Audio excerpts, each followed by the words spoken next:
ঐতিহ্যবাহী রুস্তমপুর বাজার বাইতুন নূর কেন্দ্রীয় জামে মসজিদ এবং এলাকাবাসীর উদ্যোগে আয়োজিত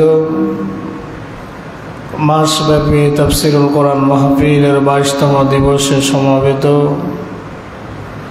আল্লাহ পাকের আশিকিন জাকিরিন সায়েমিন বান্দাগণ, পর্দার অন্তরালে অবস্থিত আমার পরম শ্রদ্ধেয় মা বোনেরা, সকলকে আবারও ইসলামিক সম্ভাষণ আসসালামু আলাইকুম ওয়া রাহমাতুল্লাহি ওয়া বারাকাতুহু। শুকর আদায় করি মহান রব্বুল ইজ্জতুল জালালের বারে গাহে শাহী দরবারে, যে মহান আল্লাহ তাআলা পবিত্র মাহে রমাদানের শেষ দশকে, পুরো মাহে রমজানই ফজিলতপূর্ণ, তার মধ্যে শেষ দশক আরো বেশি ফজিলতপূর্ণ, ঠিক কিনা? শেষ দশকের গুরুত্ব পুরা মাহে রমজানের গুরুত্বের চাইতে বেশি। সেই শেষ দশকের বেজোড় রাত্রিকে সামনে রেখে, আজকে সামনে যে রাত আসবে এটা বেজোড় রাত্রি, হতে পারে এটা এই রাতে লাইলাতুল কদর, ঠিক কিনা? যেহেতু রাসূল বলেছেন তাহাররু লাইলাতুল কদরে ফি আশরিল আওয়াখির মিন রমাদান,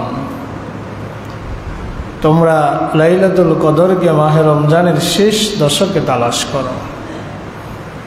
তো সামনে বেজোড় রাতকে রেখে যে আল্লাহ তাআলা আমাদেরকে পৃথিবীর সবচেয়ে শ্রেষ্ঠতম স্থান মসজিদ, সে মসজিদ আল্লাহ তাআলা আমাদেরকে দুনিয়ার সকল ব্যস্ততাকে ঝেড়ে ফেলে, সকল ব্যস্ততাকে ঝেড়ে ফেলে যে আল্লাহ তাআলা আমাদেরকে মসজিদে সমবেত হওয়ার, কোরআনের মাহফিলে বসার তৌফিক দিয়েছেন। সে মহান আল্লাহ তাআলার দরবারে শুকর আদায় করি, সকলে পড়ি আলহামদুলিল্লাহ। রব্বানা লাকাল হামদ হামদান কাসীরান তাইয়িবান মুবারাকান ফীহি ইয়া রাব্বি লাকাল হামদু কামা ইয়ানবাগি লিজালালি ওয়াজহিকা ওয়া আযীমি সুলতানিকা। আমরা আল্লাহর শুকর আদায় করেছি, আল্লাহ তাআলা কবুল করেন, সকলে বলে আমিন। প্রিয় মুসল্লিয়ান আযম, মাহে রমাদান আমাদের কাছ থেকে এক এক করে বিদায় হয়ে চলে যাচ্ছে। রাসূল সাল্লাল্লাহু আলাইহি ওয়াসাল্লাম হাদিসে বলেন, আল কুরআন ওয়া সিয়াম ইয়াশফাআন লিন-নাস ইয়াওমাল কিয়ামা। কোরআন এবং মাহে রমজানের রোজা কিয়ামতের দিন আল্লাহ পাকের কাছে বান্দার জন্য শাফায়াত করবে। সুবহানাল্লাহ। এই কোরআন আমাদের জন্য কি করবে? সুপারিশ করবে। আর মাহে রমাদান আমাদের জন্য কি করবে? সুপারিশ করবে। যেদিন ভাই ভাইকে পরিচয় দেবে না,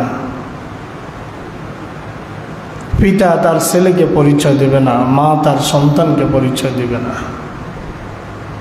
সন্তান তার বাবাকে পরিচয় দিবে না, মাকে পরিচয় দিবে না, স্বামী তার স্ত্রীকে পরিচয় দেবে না, স্ত্রী তার স্বামীকে পরিচয় দেবে না, আত্মীয় স্বজন কেউ কাউকে পরিচয় দেবে না,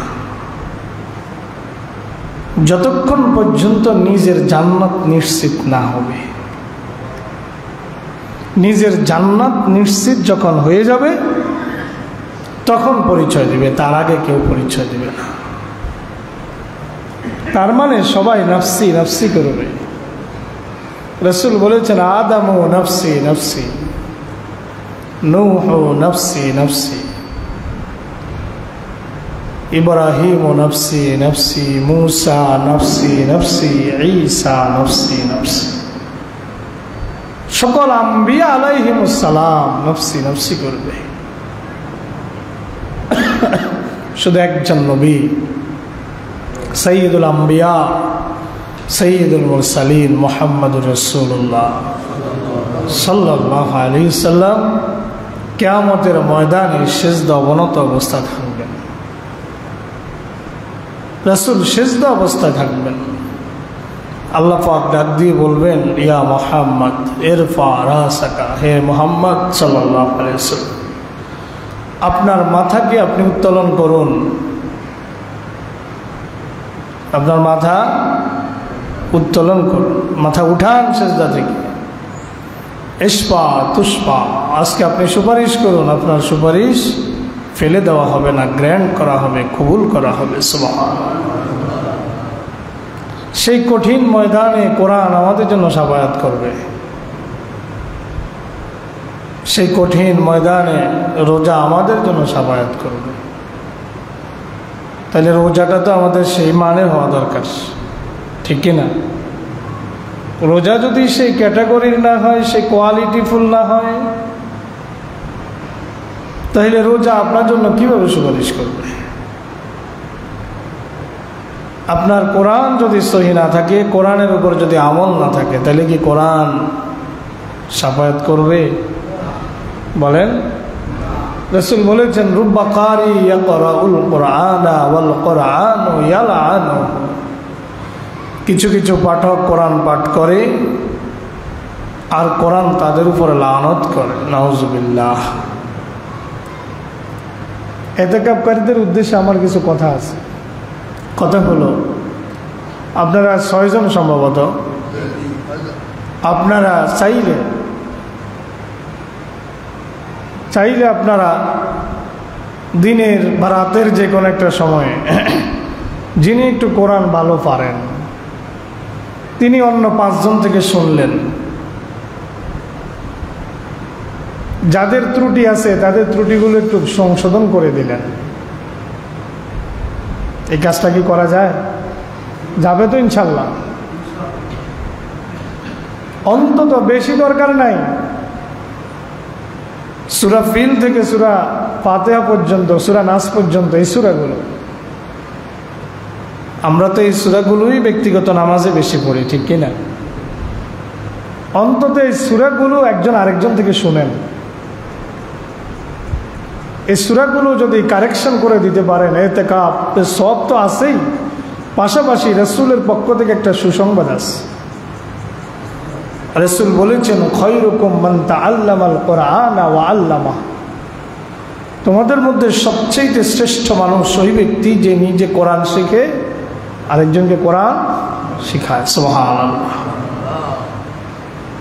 আমি আজকে চিন্তা করলাম যে আপনাদের উদ্দেশ্যে কি বলা যায়। তখন বাড়িতে থাকতেই সিদ্ধান্ত নিয়েছি যে আপনাদের উদ্দেশ্যে তাফসীরের আগে কিছু কথা বলবো।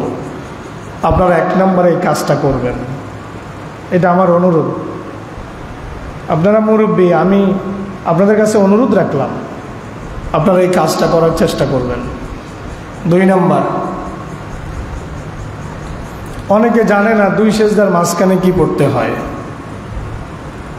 যিনি জানেন তিনি অন্যদেরকে শেখাবেন। অনেকের রুকুর তাসবিহ সহি নেই, যিনি সহি করে পারেন তিনি শিখাই দিবেন তাসবিহগুলা।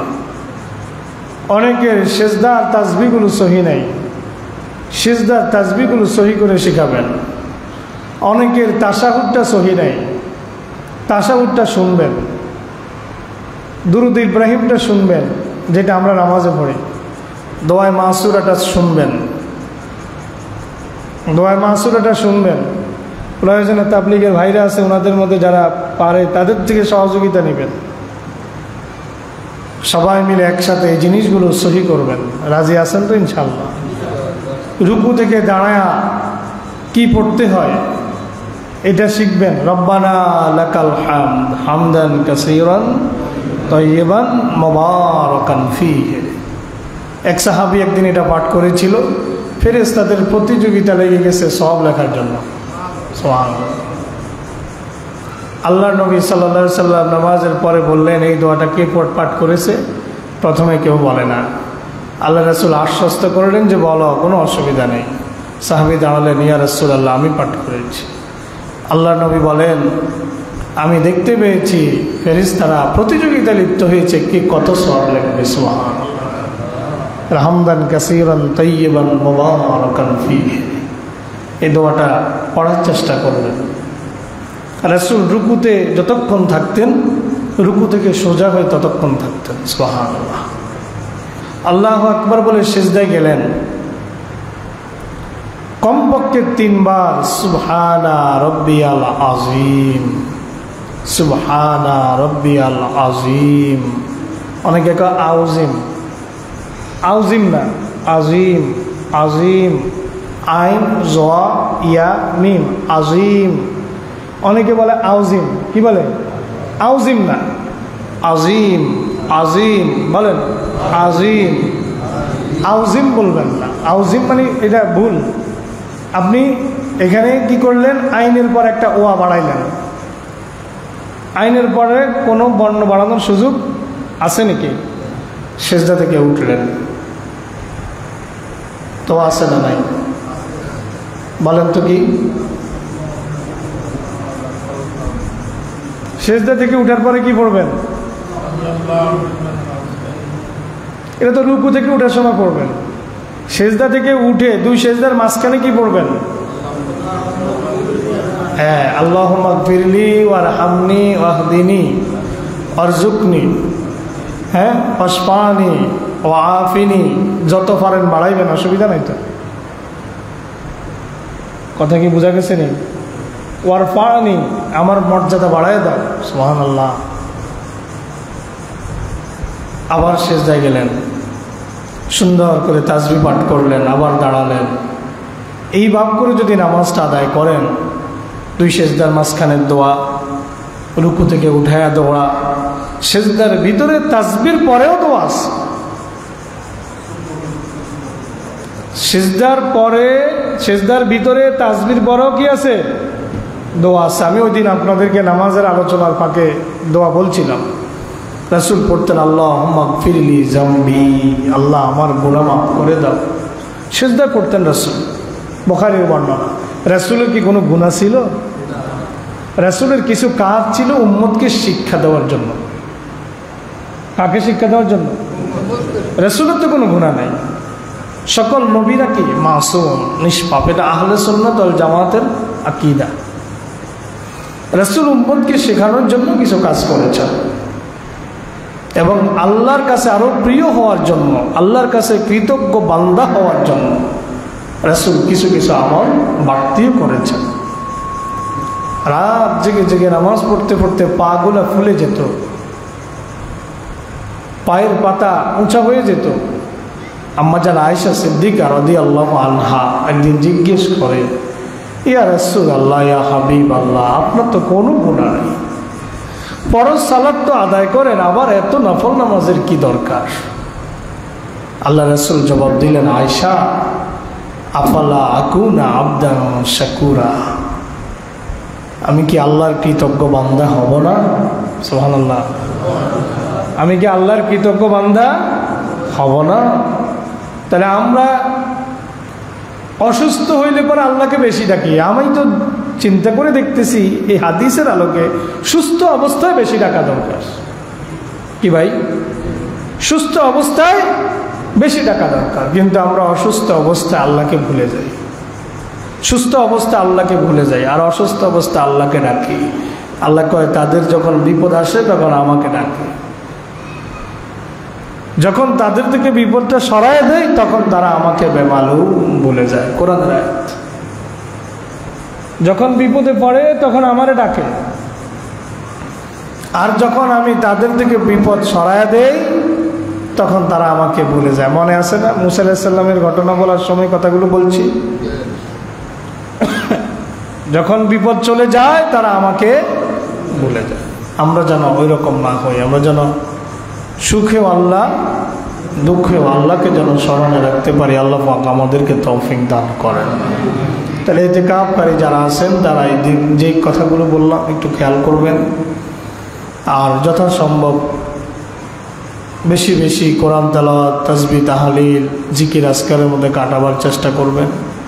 পারস্পরিক কথাবার্তা একদম কম বলবেন। নিজের পারিবারিক কথা, নিজের স্ত্রী সন্তানের আলোচনা একদম আনবেন না, কোনো প্রয়োজন নাই।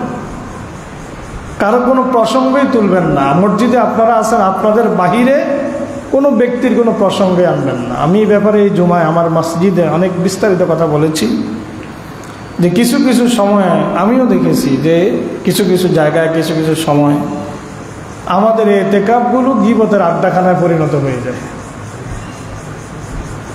আমাদের এতেকাফগুলো কিসের আড্ডাখানায় পরিণত হয়? গীবতের আড্ডাখানায় পরিণত হয়। বসে বসে একজন আরেকজনের গীবত করে, এরকম আমি দেখেছি অতীতে। এই জন্য বলছি, আপনাদেরকে সতর্ক করে দিচ্ছি আল্লাহর হস্তে। আপনারা, আমার বিশ্বাস যে আপনারা ওটা করবেন না, এরপরও সতর্কতার খাতিরে বলে দেওয়া যে আপনারা ওই পথে হাঁটবেন না, কারো কোনো আলোচনাই আনবেন না। এখানে আসেন, আপনাদের ইবাদত বন্দেগী নিয়ে মশগুল থাকুন। আল্লাহ পাক আপনাদেরকে তৌফিক দান করেন বলে আমিন। পারিবারিক কোনো সিদ্ধান্ত যদি আপনাদের উপরেই ন্যস্ত থাকে, আপনারা সিদ্ধান্ত না দিলে কোনো জিনিস ঝুলে থাকবে, তাহলে মাসালা হলো ওই জাতীয় ক্ষেত্রে আপনারা কোনো সিদ্ধান্ত দিতে পারবেন, কোনো সিদ্ধান্ত আপনারা দিতে পারবেন। প্রয়োজনে মোবাইলে যোগাযোগ করতে পারবেন, কিন্তু অপ্রয়োজনে মোবাইলে এখন কোনো কাজ নাই, আচ্ছা অমুকের সাথে তো অনেক দিন এসে কথা হয় না, একটু খোঁজখবর লই, এইটাতে যাবেন না। মসজিদে এত সময় কেমনে কাটাবো, আজ কয়েক মাস তো অমুকের সাথে যোগাযোগ হয় না, আচ্ছা আজকে একটু খবর লই, যেহেতু অবসর আছে না। একান্ত প্রয়োজনীয় আলাপ যেটা, ওইটা শুধু এখন মোবাইলে করবেন, এর বাহিরে মোবাইলও ইউজ করবেন না। আল্লাহ পাক আমাদেরকে বুঝার তৌফিক দান করেন। আল্লাহ পাক আমাদেরকে তার পথে অবিচল অটল থাকার তৌফিক দান করেন। আল্লাহ পাক আমাদেরকে নেক আমল করার তৌফিক দান করেন। আল্লাহর তৌফিক ছাড়া নেক আমল করা সম্ভব না। যারা নেক আমল করতে মসজিদে আসে না, এখানে জামাত কায়েম হয় আর এই বাজারে দোকানে বসে থাকে, আপনারা কি মনে করেন ওদের কপালটা খুব ভালো? হ্যাঁ, আপনারা কি মনে করেন ওদের কপালটা খুব ভালো? না, ওরা কপাল পোড়া। মসজিদে জামাত কায়েম হচ্ছে এটা জানার পরেও যে মুসলিম দোকানে বসে থাকলো, চায়ের স্টলে আড্ডা দিল, আপনি মনে করলেন যে ও মনে হয় বেঁচে গেছে, না, ও মরে গেছে, ও বেঁচে থেকেও মরে গেছে, ওর কপালটা পোড়া। এই জন্য সে নামাজের জামাতকে অবজ্ঞা করেছে। আমাদের হিন্দু ভাইয়েরা তাদের পূজার সময় দেখবেন দোকান বন্ধ রাখে। হ্যাঁ, কথা কি ভুল বলতেছি? তাদের বড় বড় যে পূজাগুলো আছে, বিশেষ করে দুর্গা পূজা, আপনি কোনো হিন্দুকে পাবেন না, একটা সেলুনও বলা পাবেন না, তারা সবাই পূজাতে চলে যায়। সকালবেলায় মুসলমান যখন দোকান খোলে, অনেক সময় ঝাড়ু দিতে থাকে। একজন কাস্টমার আসলে তাড়া হইলে ঝাড়ু মাঝখানে থুয়েই অনেক সময় কাস্টমারের গরজের ঠেলায় মাল মেপে দিয়ে দেয়। আর হিন্দুর দোকানে যায়, তার দোকানের মধ্যে ছোট্ট একটা কাগজের মূর্তি টাঙানো থাকবে, সে দোকান পরিষ্কার করবে, আগরবাতি জ্বালাবে, পানি ছিটাবে, ওই মূর্তির মধ্যে আগরবাতির ধোঁয়া দিবে, কপালে লাগাবে, নাকে লাগাবে। দেখছি তো, এই জন্য বলতেছি। তার দৃষ্টিতে এটা তার সকালবেলার ইবাদত, এটা তার দৃষ্টিতে। সেই কাজ কমপ্লিট করা ছাড়া আপনাকে সদাই দিবে না। কি বুঝলেন? অথচ ইবাদতের প্রতি একনিষ্ঠতা মুসলমানের বেশি থাকা দরকার ছিল। কারণ মুসলমান যে আল্লাহর ইবাদত করে তিনি সঠিক, আর সব বাতিল। ঠিক কিনা? আর সব কি বাতিল। কিয়ামতের দিন একমাত্র জাতি জান্নাতে যাবে, সেটা হচ্ছে মুসলিম জাতি। আর সকল নবীর উম্মতেরাই মুসলমান ছিলেন। মুসলিম মানে কি? আত্মসমর্পণকারী। সকল নবী মুসলমান ছিলেন, সকল নবীর উম্মত মুসলমান ছিলেন। কথা কি বোঝা গেছে? এখন বলবেন হুজুর ইহুদি নাসারা যে প্রকৃত ইহুদি যারা তারা মুসলমান ছিল, প্রকৃত নাসারা যারা তারা মুসলমান ছিল। হযরতে নূহের একটা সন্তানের নাম ছিল ইয়াহুদা, তার বংশ থেকে ওদের নাম হয়ে গেছে ইহুদি। আল্লাহ কোরআনে ইহুদি নামে সম্বোধন করেছেন, কিন্তু বস্তুত যারা তাওরাতের খাঁটি অনুসারী ছিল, যারা ইনজিলের অনুসারী ছিল, তারা সবাই বস্তুত মুসলিম ছিল।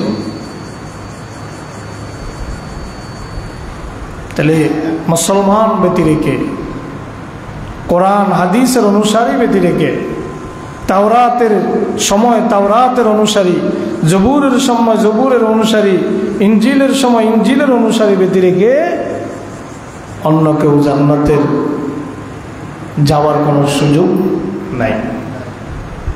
আমার কথা না কোরআন, দলিল আছে না? দলিল আছে। আমি সে আলোচনায় আজকে ঢুকবো না।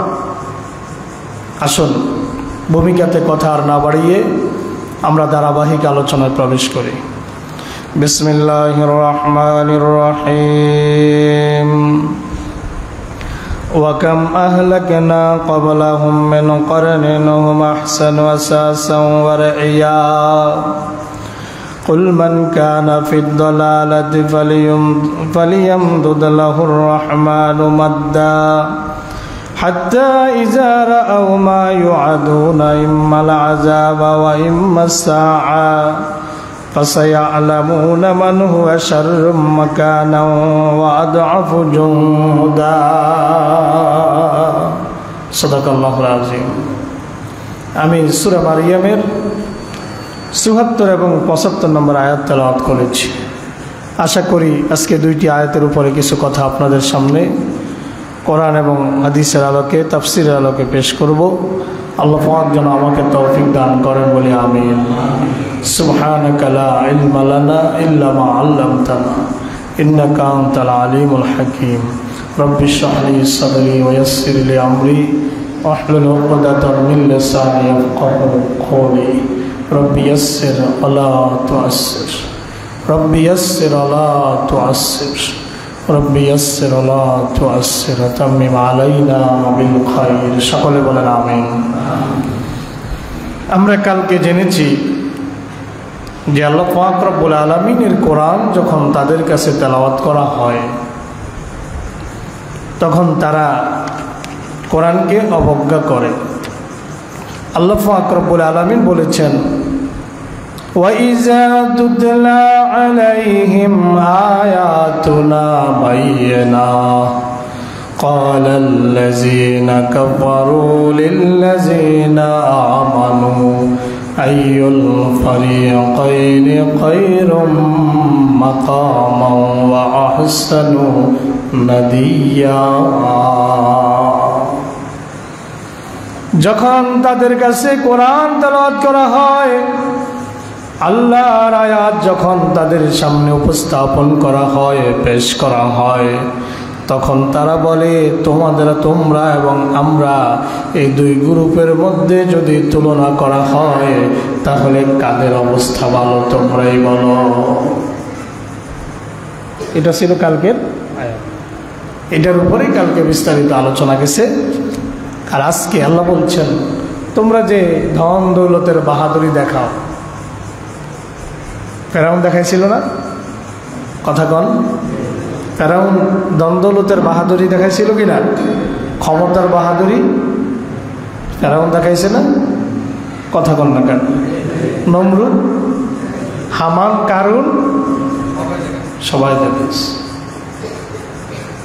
সবাই ক্ষমতার বাহাদুরি দেখাইছে। পৃথিবীতে যত সরকার প্রধান এসেছে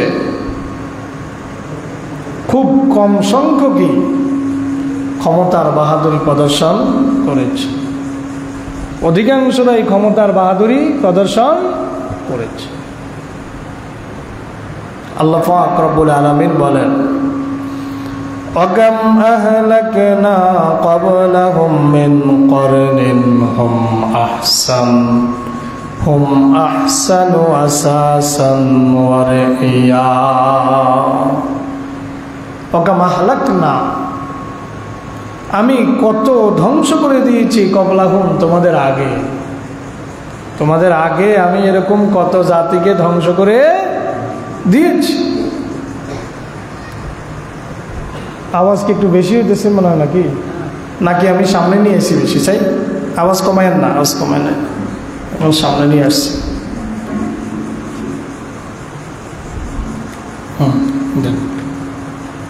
ঠিক আছে।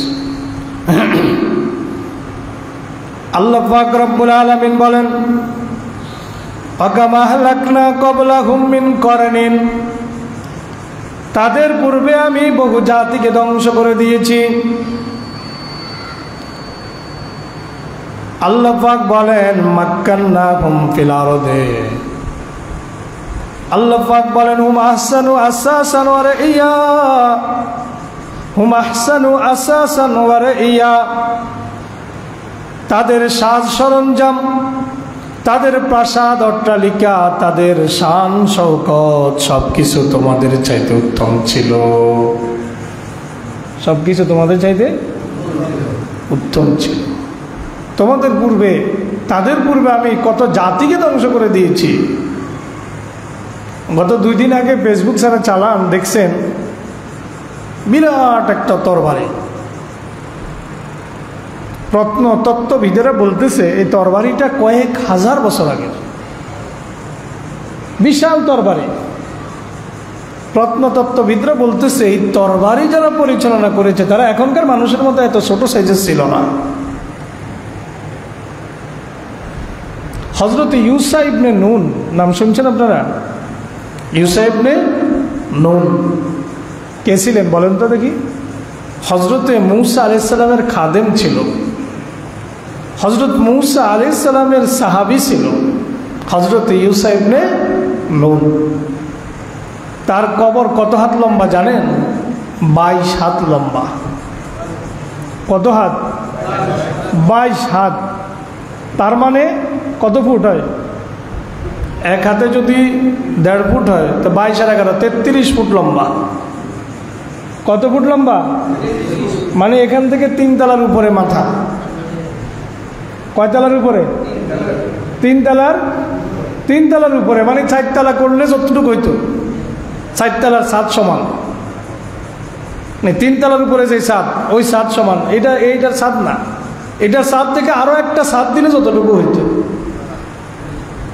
33 ফুট লম্বা কবর পাওয়া গিয়েছে হযরত ইউসা ইবনে নুন আলাইহিস সালামের, যার নেতৃত্বে আল্লাহ পাক রব্বুল আলামিন, যার নেতৃত্বে ফিলিস্তিন বিজয় অর্জন করেছে। পড়েন না সুবহানাল্লাহ। আল্লাহ পাক বলেন ওয়াকামা আহলাকনা ক্বাবলাহুম মিন করনিন, তাদের পূর্বে আমি বহু জাতিকে ধ্বংস করে দিয়েছি। হুম আহসানু আসাসান ওয়া রাইয়া, তাদের শান শওকত, তাদের চাল চলন, তাদের প্রাসাদ, তাদের অট্টালিকা এদের চাইতে অনেক উত্তম ছিল, অনেক উত্তম ছিল, অনেক শ্রেষ্ঠ ছিল, অনেক শান শওকত ওয়ালা ছিল। হযরতে মূসা আলাইহিস সালাতু ওয়াস সালাম, তাকে আল্লাহ পাক রব্বুল আলামিন ওয়াদা করেছেন যে আমি আপনাকে পবিত্র ভূমির কর্তৃত্ব দান করব। সুবহানাল্লাহ। সেই পবিত্র ভূমি হচ্ছে শাম। শাম অঞ্চল শুধু আজকের সিরিয়া নয়, শাম অঞ্চল বলতে বর্তমান সিরিয়া এবং দামেস্ক সহ ইয়েমেন সহ এই অঞ্চলটাকে এক সময় শাম বলা হতো। এখন এটা 3 ভাগ হয়ে গেছে। সিরিয়া 1 ভাগ, ফিলিস্তিন ইসরায়েল সহ 1 ভাগ, ইয়েমেন 1 ভাগ। আল্লাহ পাক রব্বুল আলামিন হযরত মূসা আলাইহিস সালামকে যখন লোহিত সাগর পার করে যখন ওই পাড়ে নিয়ে যান, অথবা কেউ বলেছেন ভূমধ্য সাগর পার হয়ে যখন ওপারে চলে গেলেন, আল্লাহ পাক রব্বুল আলামিন তার নির্দেশে হযরত মূসা তার জাতিকে নিয়ে ওই পারে চলে যাওয়ার পরে তাদের জন্য আসমান থেকে মান্না আসলো, সালোয়া আসলো। আল্লাহ পাক রব্বুল আলামিন তাদেরকে বললেন তোমরা মান্না এবং সালোয়া ভক্ষণ করো, মান্না সালোয়াকে আগামী দিনের জন্য জমা করে রেখো না। কিন্তু এরা ছিল খুব হীনমন্য, খুব সংকীর্ণ মনের অধিকারী ছিল। এরা নিজেরা খাইতো এবং আগামী দিনের জন্য জমা করে রাখত। কিছুদিন পরে আল্লাহ পাক রব্বুল আলামিন তার কাছে, আল্লাহর কাছে তারা ফরিয়াদ করলো, মান্না সালো এখন আর ভালো লাগে না আমাদের জন্য। ও মুসা, তোমার রবের কাছে প্রার্থনা করো আমাদের জন্য যেন তিনি পেঁয়াজ রসুন, যেন ডাল টাল এগুলো আমাদের জন্য ব্যবস্থা করে। আল্লাহ মান্না সালো বন্ধ করে দিলেন, তাদের জন্য এগুলার ব্যবস্থা করে দিলেন। তারা বলল মিম্বাকলিহা ফুমিহা ওয়া আদাসিহা ওয়া সালিহা। আল্লাহ বলেন ক্বালা তাস্তাবদিলুনা আল্লাযী হুয়া আদনা বিল্লাযী হুয়া খায়র। আল্লাহ বলেন মান্না সালোয়া কত ভালো খাবার ছিল, আসমানি সুস্বাদু খাবার ছিল, তারা ভালো জিনিসের সাথে খারাপ জিনিসের বদল করলো। ক্বালা তাস্তাবদিলুনা আল্লাযী হুয়া আদনা বিল্লাযী হুয়া খায়র। সূরা বাকারা আল্লাহ বলেন তোমরা কি পরিবর্তন করবে, ভালো জিনিসটাকে খারাপ জিনিসের সাথে পরিবর্তন করবে। এইভাবে তাদের দিনকালগুলা চলতেছিল। তারা হযরতে মূসা আলাইহিস সালামকে যখন আল্লাহ তাআলা যখন তুর পাহাড়ে ডাকলেন, তাওরাত কিতাব দেওয়ার জন্য আল্লাহ পাক মূসা আলাইহিস সালামকে ডাকলেন। প্রথমত আল্লাহ পাক 30 দিনের জন্য হযরতে মূসাকে নিয়ে গেলেন। 30 দিন অতিবাহিত হওয়ার পর আল্লাহ পাক রব্বুল আলামিন আরো 10 দিন বাড়ালেন। 40 দিন হযরতে মূসা তুর পাহাড়ে ছিলেন। আল্লাহ পাক তার কাছে তাওরাত নাজিল করলেন। গোটা তাওরাত একসাথে হযরতে মূসার উপরে নাজিল করে দিলেন। এই পাকে যখন 30 দিন পার হয়ে গেল, হযরতে মূসা যাওয়ার সময় তার ভাই হারুন আলাইহিস সালামকে রেখে গেলেন, কিন্তু কেউ হারুন আলাইহিস সালামের কথা শুনল না। হারুন আলাইহিস সালামের কথা শুনল না, তাকে মানল না। তারা সবাই মিলে সামিরীর সাথে একত্রিত হয়ে স্বর্ণ দিয়ে তারা একটা গরুর বাছুর বানালো। ওইটার মধ্যে হযরতে জিবরাইলের পায়ের দুলি দিল, হাম্বা হাম্বা ডাকা শুরু করলো। সবাই গরুর পূজা করা শুরু করলো, গরুর পূজা করা শুরু করলো, গরুর বাছুরের পূজা করা শুরু করলো। হযরতে মূসা আলাইহিস সালামের কাছে ফরিয়াদ করলো, প্রার্থনা করলো, তুমি আমাদের জন্য কিছু ইলাহ বানায়া দাও। পড়েন না নাউযুবিল্লাহ। এই যখন তাদের অবস্থা, আল্লাহ পাক রব্বুল আলামিন তাদেরকে আসমান থেকে শাস্তি নাজিল করলেন। তিহ নামক প্রান্তরে তাদেরকে আটকায় রাখলেন। তিহ প্রান্তরে আটকায় রাখলেন, তিহ ময়দানে আটকায় রাখলেন। 1 দিন 2 দিন নয়, 40 বছর। কত বছর? তিহ ময়দানে 40 বছর আটকায় রাখলেন। আল্লাহ পাক রব্বুল আলামিন হযরতে মূসাকে বললেন, ও মূসা, আপনি তাদেরকে নিয়ে কেনানে প্রবেশ করুন। কেনান ছিল বনি ইসরায়েলের আদি নিবাস। আপনি তাদেরকে নিয়ে কেনানে প্রবেশ করুন, কেনানের লোকদের সাথে যুদ্ধ করুন। হযরতে মূসা আলাইহিস সালাতু ওয়াস সালাম যখন তাদের কাছে প্রস্তাব দিলেন যে আল্লাহ তোমাদেরকে বলেছে কেনানে প্রবেশ করার জন্য, এবং কেনানে তো তোমরা এমনি প্রবেশ করতে পারবে না, তোমাদেরকে বাধা প্রদান করবে। যদি তোমাদেরকে বাধা প্রদান করে তাদের বিরুদ্ধে যুদ্ধ করতে হবে। হযরতে মূসা আলাইহিস সালামের অনুসারীরা যুদ্ধ করতে রাজি হয় নাই। কোরআনে বিস্তারিত আলোচনা আছে। 2 জন ব্যক্তি রাজি হয়েছিল। একজন হযরতে ইউসা ইবনে নুন আলাইহিস সালাম, আরেকজনের নাম ছিল কিলাব। এই 2 জন হযরতে মূসা আলাইহিস সালামের প্রস্তাবে রাজি হলো। আর বাকিরা বলল, আমরা যুদ্ধ করতে পারবো না, আমরা কেনানে প্রবেশ করব। কেনানের মানুষগুলো যদি ওখান থেকে বেরিয়ে যায় তখন আমরা প্রবেশ করব, তার আগে আমরা কেনানে প্রবেশ করতে পারবো না। মাত্র 2 জন রাজি হলো। 2 জন লোক দিয়ে কি আর যুদ্ধ করা সম্ভব? তারা বলতে লাগলো, তুমি যাও আর তোমার খোদা যাও, তোমরা যায় যুদ্ধ করো, আমরা যুদ্ধ করব না। সাফ সাফ বলে দিল। হযরতে মূসা আলাইহিস সালাম 12 জন প্রতিনিধি, তার 12টা কম ছিল। বনি ইসরাইলের কয়েক কম ছিল? 12টা কম ছিল, 12টা সম্প্রদায় ছিল। এটা কোরআন থেকে প্রমাণ পাওয়া যায়। যখন হযরতে মূসা তাদের জন্য আল্লাহর কাছে পানির প্রার্থনা করলেন, আল্লাহ পাক বললেন, মুসা তোমার হাতের লাঠিটা পাথরের মধ্যে আঘাত করো, পাথর থেকে ঝর্ণা প্রবাহিত হয়ে যাবে। সুবহানাল্লাহ। ওয়াইয ইসতাসকা মূসা লিকওমিহি ফাকুলনা দরিব বিআসাকাল হাজার ফানফাজারাত মিনহু ইসনাতা আশারাতা আইনা قد علم كل أناس مشربهم كلوا واشربوا ولا تسرفوا। আল্লাহ পাক রব্বুল আলামিন বলেন, যখন হযরত মূসা তার কওমের জন্য পানি প্রার্থনা করলো, কুলনা দ্রিব বিআসাকাল হাজার, আমি মূসাকে নির্দেশ দিলাম তোমার হাতের লাঠি দিয়ে পাথরের মধ্যে আঘাত করো। হযরত মূসা পাথরের মধ্যে আঘাত করলেন। আঘাত করার সাথে সাথে ফানফাজারাত মিনহু ইসনাতা আশারাতা আইনা, তাদের জন্য 12টি ঝর্ণা ধারা প্রবাহিত হয়ে গেল। কুল্লু উনাসিম মাশরাবাহুম, প্রবাহিত হয়ে যাওয়ার পরে হযরত মূসা বলে দিলেন, এটা কোন গোত্রের ঝর্ণা, এটা কোন গোত্রের ঝর্ণা, এটা কোন গোত্রের ঝর্ণা। এক এক গোত্রের জন্য এক একটা ঝর্ণা হযরত মূসা নির্দিষ্ট করে দিলেন। এবার কেনানের উদ্দেশ্যে যখন যুদ্ধের কথা বলা হলো, কেউ রাজি হলো না। হযরত মূসা আলাইহিস সালাম 12 গোত্র থেকে 12 জন প্রতিনিধি নিলেন। প্রতিনিধি নিয়ে এদেরকে অবজারভেশনে পাঠালেন, গোয়েন্দা বাহিনী করে পাঠালেন, তোমরা কেনানে যাও, সেখানকার পরিস্থিতি কি দেখো। সেখানকার পরিস্থিতি, ইউসা ইবনে নুন সহ তারা এই 12 জন গিয়ে সেখানকার পরিস্থিতি পর্যবেক্ষণ করে আসলো। গোয়েন্দা রিপোর্ট নিয়ে হযরত মূসা আলাইহিস সালামের কাছে আসলো। আসার পরে বলল যে সেখানে যুদ্ধ ব্যতীত প্রবেশ করা সম্ভব নয়। তখন তারা যুদ্ধ করতে কিছুতেই রাজি হলো না। রাজি না হওয়ার কারণে তাদেরকে উদ্ভ্রান্তের মতো তাদেরকে রেখে দেওয়া হলো। তিহ নামক প্রান্তরের মধ্যে তারা 40 বছর ছিল। কত বছর? তারা চিন্তা করে আজকে তিহ ময়দান থেকে বের হয়ে যাবে। সকাল থেকে সন্ধ্যা, সন্ধ্যা থেকে রাত হাঁটতে থাকে। হাঁটতে হাঁটতে দেখে যে যেখান থেকে শুরু করছে তারা আবার সেখানেই উপস্থিত। বিশাল তিহ ময়দান। যত চেষ্টা করেছে তিহ ময়দান থেকে বেরিয়ে যাবে, বের হইতে পারে।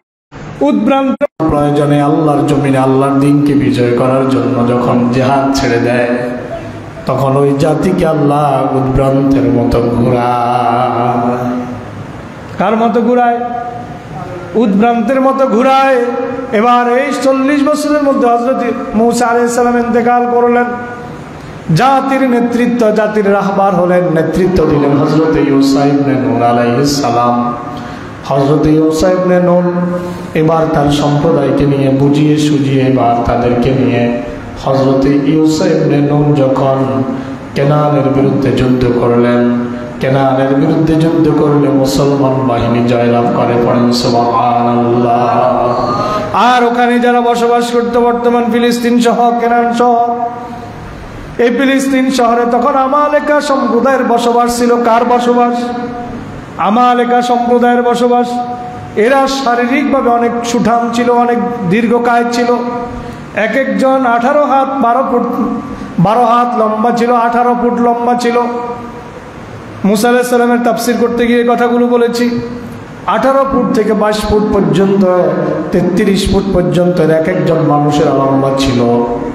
আল্লাহ পাক রব্বুল আলামিন হযরত ইউসুফ ইবনে নূনের হাতে বাইতুল মুকাদ্দাসকে জয় করে দিলেন, ফিলিস্তিনের বিজয় দান করলেন হযরত ইউসুফ ইবনে নূনের হাতে। কিন্তু সেটা এমনি এমনি আসে নাই, কোনো চুক্তি করে আসে নাই, কোনো সন্ধি করে আসে নাই। যুদ্ধের মাধ্যমে ফিলিস্তিন বিজয় লাভ করেছিল। আমালেকা সম্প্রদায়কে আল্লাহ তাআলা নাস্তানাবুদ করে দিয়েছিল।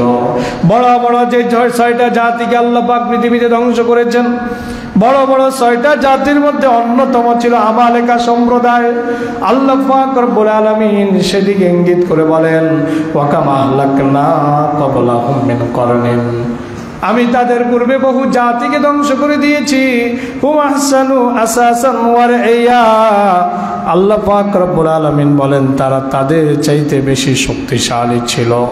হুম আহসানু আসাসান ওয়া রাইয়া, শান শওকতের দিক থেকে, প্রাচুর্যের বাহাদুরির দিক থেকে, ধন দৌলতের দিক থেকে এরা অনেক প্রাচুর্যময় ছিল। আপনারা ফেরাউনের মন্ত্রী পরিষদ সদস্য অর্থমন্ত্রী কারুনের কথা আপনারা জানেন। কারুনের ধন দৌলতের শুধু চাবি বহন করা লাগতো, চাবির বোঝা বহন করতে হতো 70টা উটকে। এত সম্পদ আল্লাহ কারুনকে দিয়েছেন। আমি তো মনে করি বর্তমান পৃথিবীর বিল গেটস, বর্তমান পৃথিবীর শ্রেষ্ঠ ধনী Mukesh Ambani, Bill Gates, Elon Musk, এদের চাইতো কারণের সম্পদ বেশি ছিল। কারণ কারণের ধন দৌলত রাখার যেই সিন্ধুকগুলো ছিল, যে ঘরগুলো ছিল, যে গোদামগুলো ছিল, সেগুলোর শুধু চাবি বহন করতে 70টা উটের প্রয়োজন হইত। তাহলে কারণের ধন সম্পদ কি পরিমাণ! আল্লাহ পাক রব্বুল আলামিন কারণকে ধ্বংস করে দিলেন। হযরত মূসা আলাইহিস সালাতু ওয়াস সালাম কারণকে যাকাত দেওয়ার জন্য পরামর্শ দিলেন।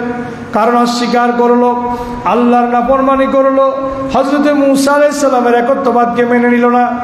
কারণকে আল্লাহ পাক রব্বুল আলামিন মাটির মধ্যে ধসায়া দিলেন।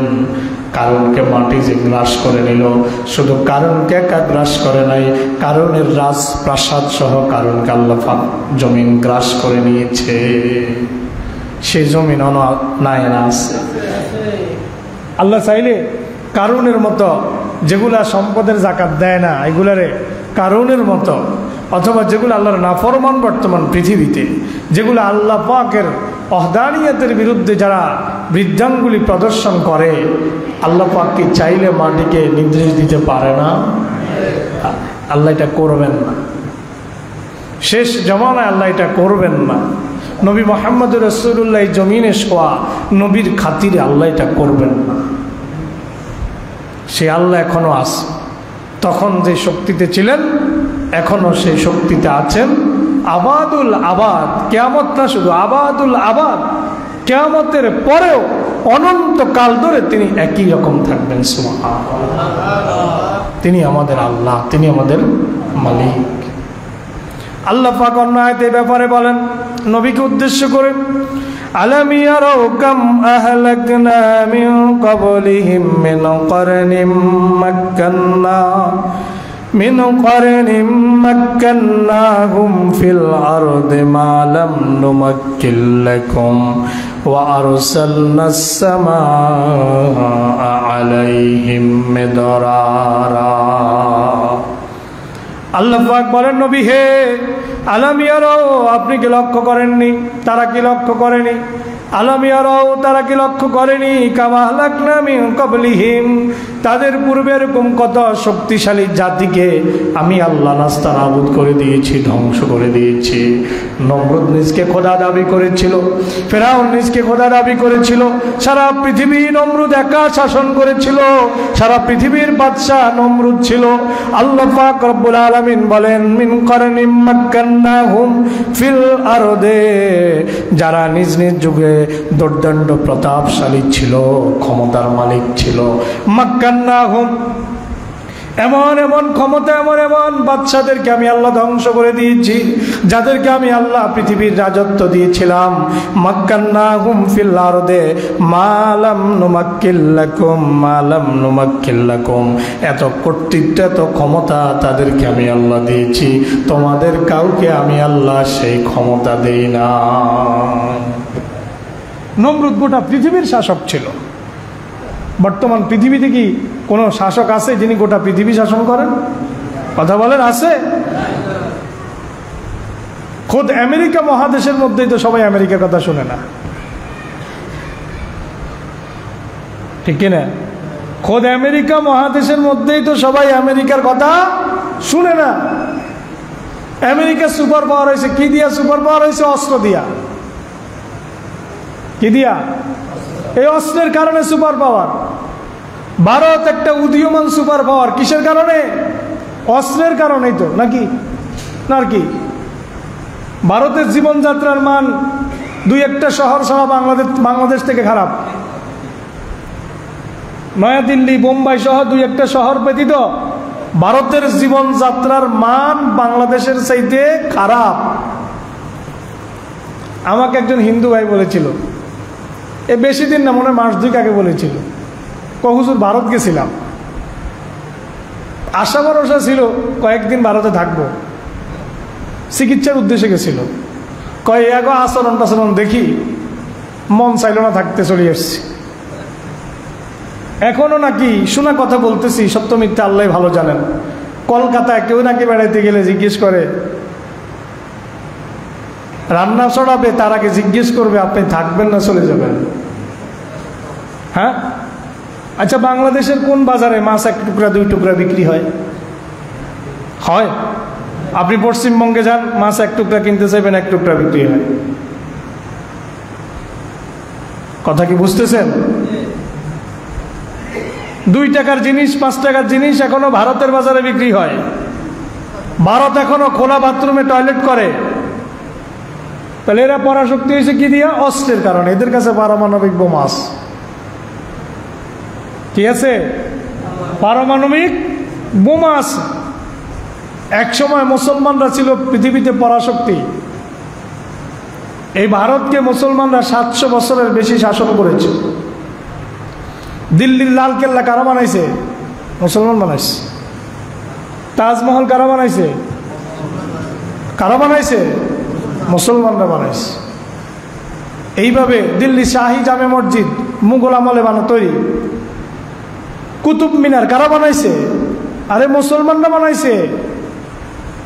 ভারতের 700 বছরের ইতিহাস, সমৃদ্ধ ইতিহাস। ভারত আজকে যেগুলো নিয়ে গর্ব করে এগুলা মুসলমানদের হাতের তৈরি।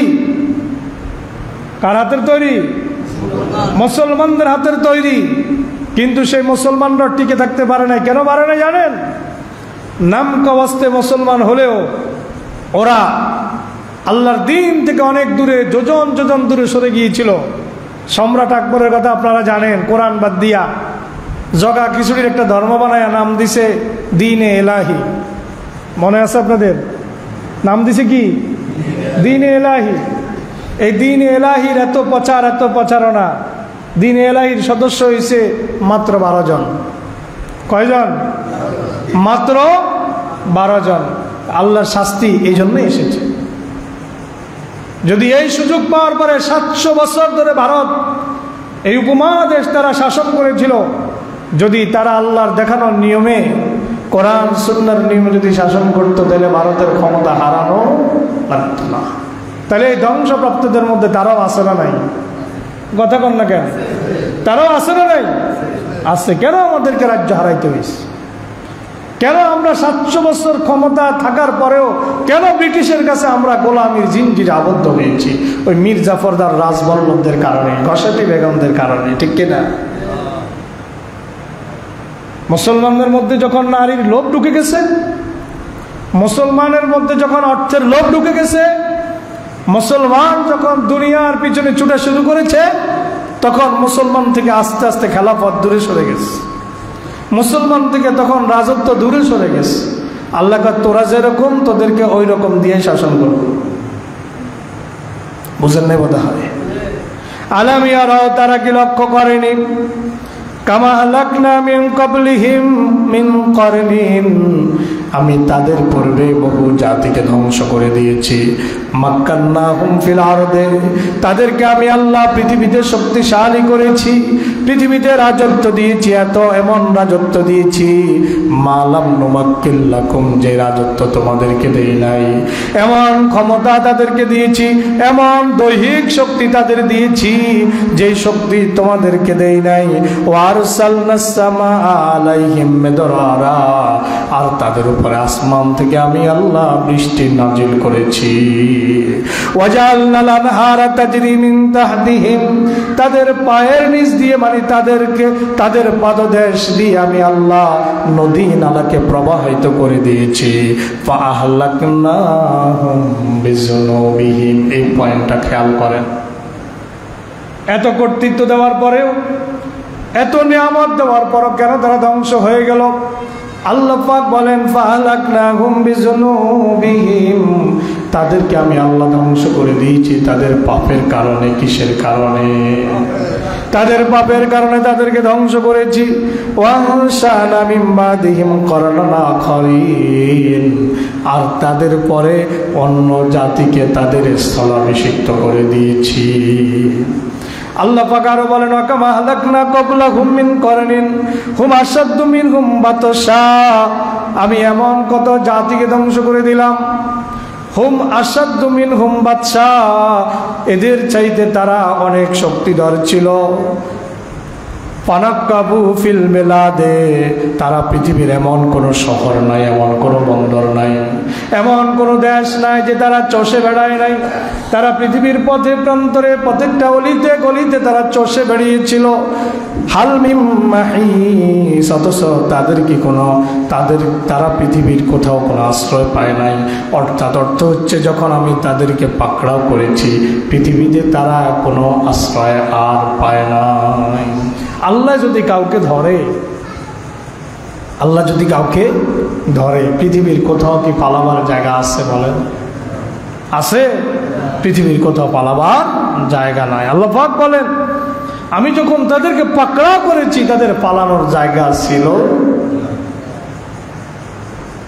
আল্লাহ পাক বলেন ফাইনা তাযহাবুন, কোথায় পালাবা?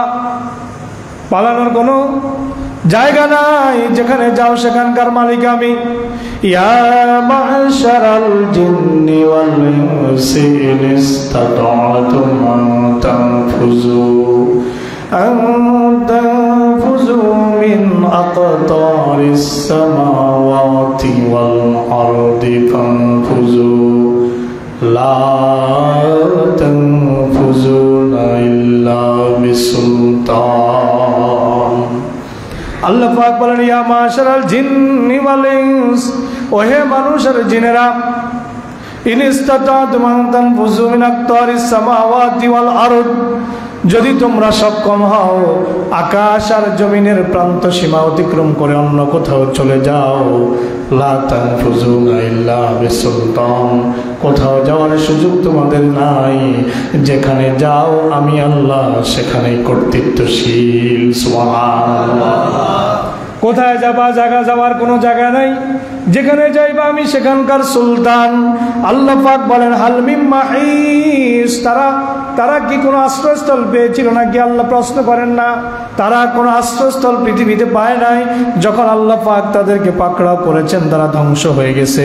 সূরা মারিয়ামের ৯৮ নম্বর আয়াতে এই কথাটা আল্লাহ পাক আবার রিপিট করেন এইভাবে ওয়াকাম আহলাকনা ক্বাবলাহুম মিন করনিন হাল তুহিসু মিনহুম মিন আহাদ হাল তুহিসু মিনহুম মিন আহাদিন আও তাসমাউ লাহুম রিকজা। পড়েন আল্লাহু আকবার। আল্লাহ পাক বলেন ওয়াকামা হালাকনা ক্বাবলাহুম মিন করনিন, তাদের পূর্বে আমি বহু জাতিকে ধ্বংস করে দিয়েছি। হাল তুহিসু মিনহুম মিন আহাদিন, নবীকে লক্ষ্য করে আল্লাহ পাক রব্বুল আলামিন বলেন ও নবী তাদের কারো কোনো নাম নিশানা কি আপনি দেখতে পান? হাল তুহিসু মিনহুম মিন আহাদিন, আপনি কি তাদের কোনো নিশানা এখন কি পৃথিবীতে দেখতে পান নাকি? আমরা আমালেকা সম্প্রদায়ের কোনো চিহ্ন এখন আর পাই না, ফেরাউনের সম্প্রদায়ের কোনো চিহ্ন আর পাই না। আল্লাহ পাক তাদের প্রাসাদগুলো পর্যন্ত জমিনের সাথে মেচাকার করে দিয়েছেন, নমরুদের প্রাসাদগুলো মেচাকার করে দিয়েছেন, সাদ্দাদের প্রাসাদগুলো মেচাকার করে দিয়েছেন। পৃথিবীতে যারাই আল্লাহর সাথে গাদ্দারি করেছে আল্লাহ পাক রব্বুল আলামিন তাদেরকে এইভাবে মেচাকার করে দিয়েছেন। কিছুদিন আগে একটা ভিডিও দেখলাম, সাগরের তলদেশে একটা শহরের সন্ধান পাওয়া গিয়েছে। তাই বোঝা গেল যেখানে আজকে সাগর তৈরি হয়েছে এখানে এক সময় একটা দুর্দণ্ড প্রতাপশালী একটা রাষ্ট্র ছিল, একটা সরকার ছিল। আল্লাহ পাক তাদেরকে নাস্তানাবুদ করে দিয়েছেন। আল্লাহর সাথে কেউ পেরে উঠতে পারে না।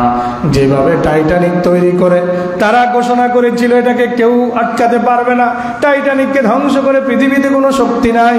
কিন্তু যেই দিন টাইটানিক যেদিন উদ্বোধন হলো, উদ্বোধনের দিনই টাইটানিক ব্লাস্ট হয়ে গেল।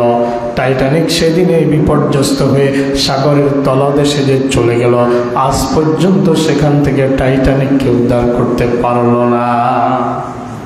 গত বছর আপনারা দেখেছেন টাইটানিক যেখানে ডুবছে ওইখানে যাবে সাবমেরিনে করে যাওয়ার পথে কোটিপতি যারা পাকিস্তানের 2 জন সহ মোট 3 জন যখন ওই সাবমেরিনে করে রওনা দিয়েছে টাইটানিকের স্থলে যাবে দেখার জন্য, তারা সেখান থেকে আর ফিরে আসতে পারলো না। আল্লাহ পাক রব্বুল আলামিন পৃথিবীতে মাঝে মধ্যে এরকম বিস্ফোরণ ঘটান, এরকম ঘটনা ঘটায় ফেলেন। মাঝে মধ্যে গত 2-3 বছর আগে আপনাদের মনে আছে কয়েকশো যাত্রী নিয়ে মালয়েশিয়া থেকে একটা বিমান ফ্লাই করেছিল। কিছু সময় পরে, মাত্র কিছু সময় পরে, আধা ঘন্টা 1 ঘন্টা পরে বিমান যে কোথায় হারিয়ে গেল, রাডার থেকে বিচ্ছিন্ন হয়ে গেল। এই বিমান কি জমিনের মধ্যে আশ্রে পড়লো নাকি সাগরের মধ্যে পড়লো, তার হদিস আজ পর্যন্ত পাওয়া গেল না। আল্লাহ পাক রব্বুল আলামিন নবীকে লক্ষ্য করেন, নবী হাল তুহিসসু মিনহুম মিন আহাদিন, আপনি কি তাদের কোনো নাম নিশানা কি আপনি দেখতে পেয়েছেন? আপনি কি দেখতে পান?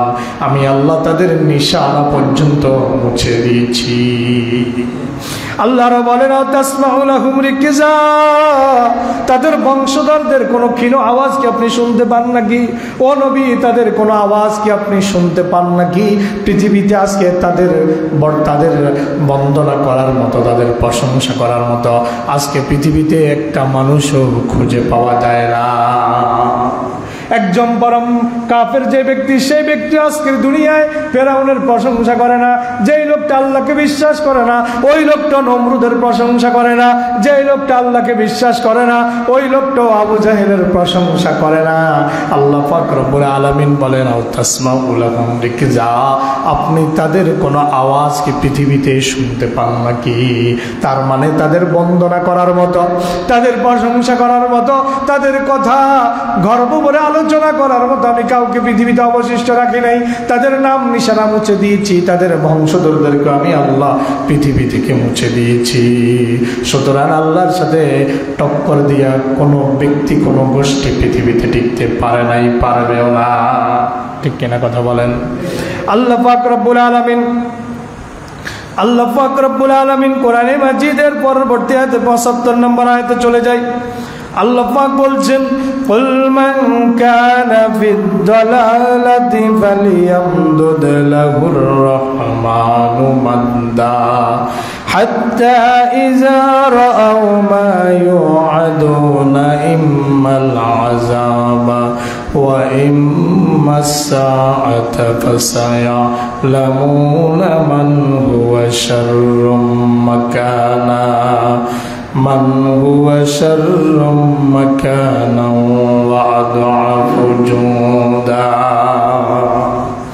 আল্লাহ পাক 75 নম্বর আয়াত সূরা মারিয়ামে বলছেন কুল হে রাসূল, আপনি বলে দিন মান কানা ফিদ দালালাতে, যারা গোমরাহির মধ্যে নিমজ্জিত থাকবে, যারা হেদায়েতের পরিবর্তে যারা গোমরাহিকে ক্রয় করবে, আল্লাহ পাক বলেন তাদের ব্যবসায় তারা সফলতা লাভ করতে পারবে না।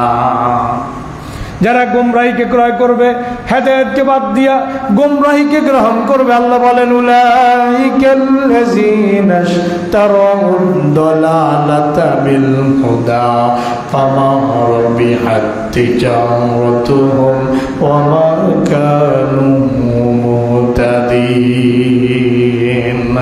আল্লাহ পাক রব্বুল আলামিন বলেন যারা হেদায়েতের পরিবর্তে গোমরাহিকে ক্রয় করবে, উলাইকাল্লাযীনা ইশতারাউদ দালালাতা বিল হুদা, এরা তো তারা যারা হেদায়েতের পরিবর্তে গোমরাহিকে ক্রয় করেছে।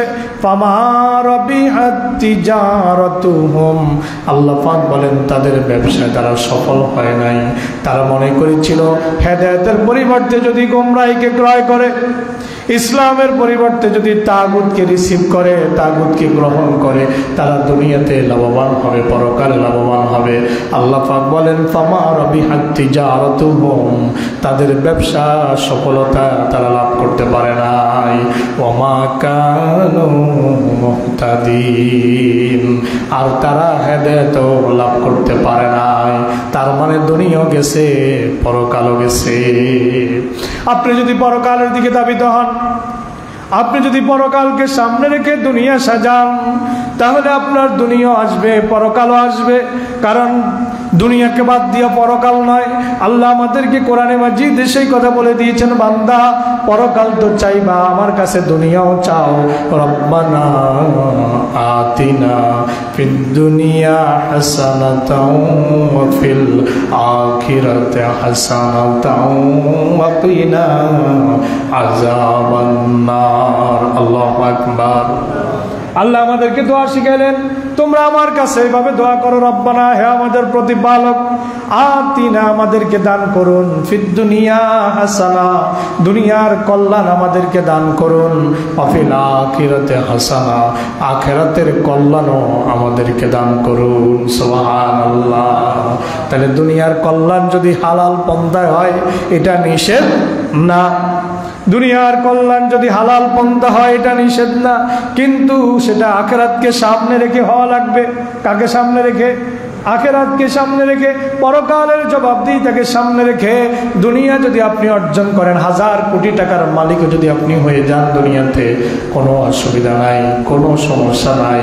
কারণ দুনিয়াতে আশারায়ে মুবাশশারা, যাদেরকে, যে 10 জনকে আল্লাহ রাসূল সাল্লাল্লাহু আলাইহি ওয়াসাল্লাম একবারে যাদেরকে জান্নাতের শুভ সংবাদ দিয়েছেন, তাদের 10 জনের মধ্যে 7 জনের উপরে যাকাত ফরজ ছিল।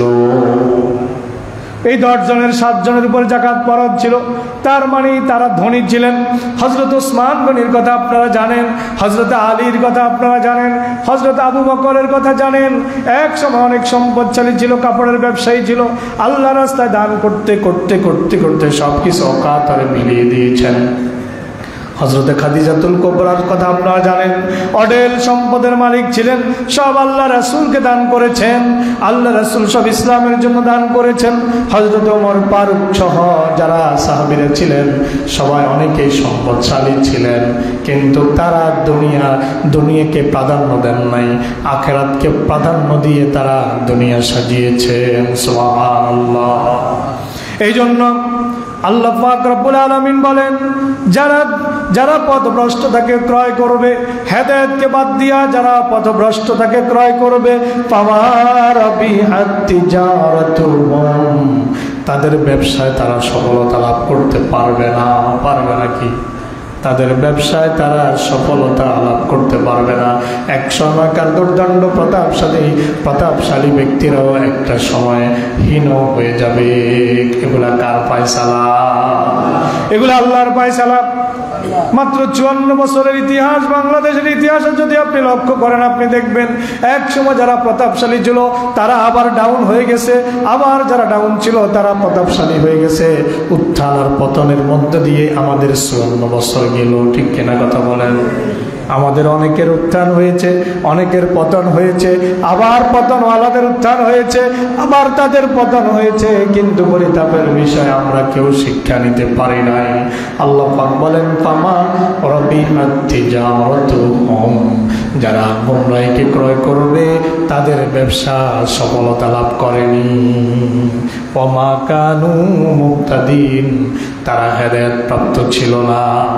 আল্লাহ পাক বলেন, কুল মান কানা ফিদ দালালা, ও নবী আপনি বলে দিন, যারা গোমরাহিকে লালন করবে, যারা গোমরাহিকে অবলম্বন করবে, ফালিয়ামদুল্লাহুর রহমানু মাদ্দা, আল্লাহ পাক তাদের এই গোমরাহির মধ্যে তাদেরকে আরো আবর্তিত করবেন, গোমরাহির মধ্যে তাদেরকে নিমজ্জিত করে দিবেন, তাদেরকে আরো সুযোগ করে দিবেন, গোমরাহি আরো করো, আরো করো। ফালিয়ামদুল্লাহুর রহমানু মাদ্দা, আল্লাহ পাক রব্বুল আলামিন বলেন, তাদেরকে আমি ঢিল দিয়ে থাকি, তাদেরকে সুযোগ দিয়ে থাকি। কত পারো বান্দা বাড়ো, কত পারো বান্দা বাড়ো।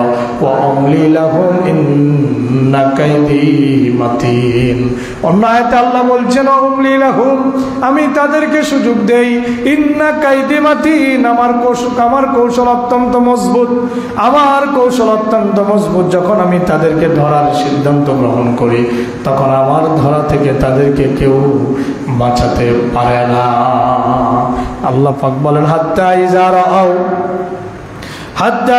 রাআউ মা ইউআদুনা, যখন তারা প্রত্যক্ষ করে, যখন হাত্তা ইযা রাআউ মা ইউআদুনা, এমন কি ধরনের লোকেরা যখন এমন জিনিস দেখবে, ইম্মাল আযাব ওয়া ইম্মাস সাআ, ওই ঢিল দিতে দিতে একটা সময় আসবে যখন আমি আমার শাস্তি দিয়ে তাদেরকে পাকড়াও করব। ওয়া ইম্মাস সাআ, অথবা তাদেরকে আমি কিয়ামত পর্যন্ত সুযোগ দিয়ে রাখবো, কত বড় করো। অথবা কিয়ামত পর্যন্ত তাদেরকে সুযোগ দেওয়া হবে। আল্লাহ পাক বলেন, ফাসায়ালামুনা মান হুয়া শাররুম মাকানা, তখন জানতে পারবে। আমার বান্দাদেরকে তো বলতেছ যে তোমাদের তাদের চাইতে তোমরা ভালো আছো, তখন দেখতে পারবে, তখন জানতে পারবে। ফাসায়ালামুনা, অচিরেই তোমরা জানতে পারবে মান হুয়া শাররুম মাকানা, কিয়ামতে কার অবস্থা খারাপ হয়, ওয়া দুআফু জুনদা, এবং কার জনশক্তি দুর্বল ছিল এটা জানতে পারবা। দুইটা সময় জানতে পারবা। একটা হচ্ছে যখন তোমার উপরে শাস্তি চাপায়া দিব, তোমার 6 লক্ষ সৈন্য তোমাকে বাঁচাতে পারবে না। ফিরআউন 6 লক্ষ নিয়ে হযরত মূসাকে তাড়া করেছিল, একজন দুইজন নয়, 6 লক্ষ নিয়ে তাড়া করেছিল।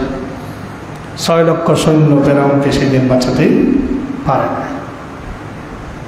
আল্লাহ পাক বলেন তখন জানতে পারবা যখন তোমাদেরকে আমি আল্লাহ শাস্তি দেব, তখন বুঝতে পারবা। ফাসায়ালামুনা মান হুয়া শাররুম মাকানা, তোমাদের মধ্যে কার অবস্থানটা ছিল নিকৃষ্ট এটা তখন জানতে পারবে।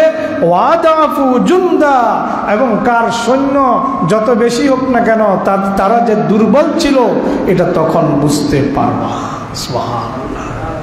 মাত্র 313 জন দিয়ে 17 রমজান 2 হিজরি 1000 বিশাল সুসজ্জিত বাহিনীর বিরুদ্ধে আল্লাহ পাক মুসলমানদেরকে বিজয় দান করেছেন। সুবহানাল্লাহ।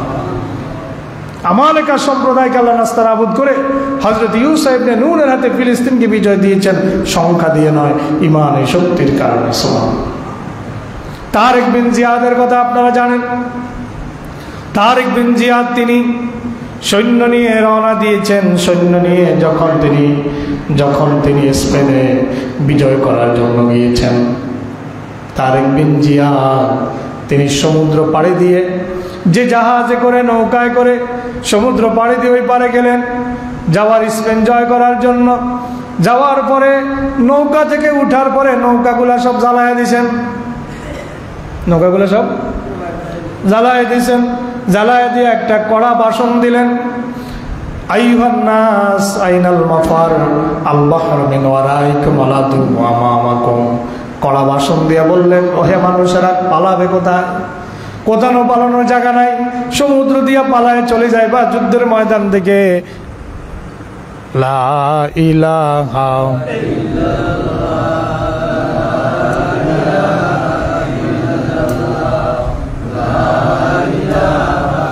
ইল্লাল্লাহ, লা ইলাহা ইল্লাল্লাহ, লা ইলাহা ইল্লাল্লাহ, লা ইলাহা ইল্লাল্লাহ, লা ইলাহা ইল্লাল্লাহু মুহাম্মাদুর রাসূলুল্লাহ সাল্লাল্লাহু আলাইহি ওয়াসাল্লাম।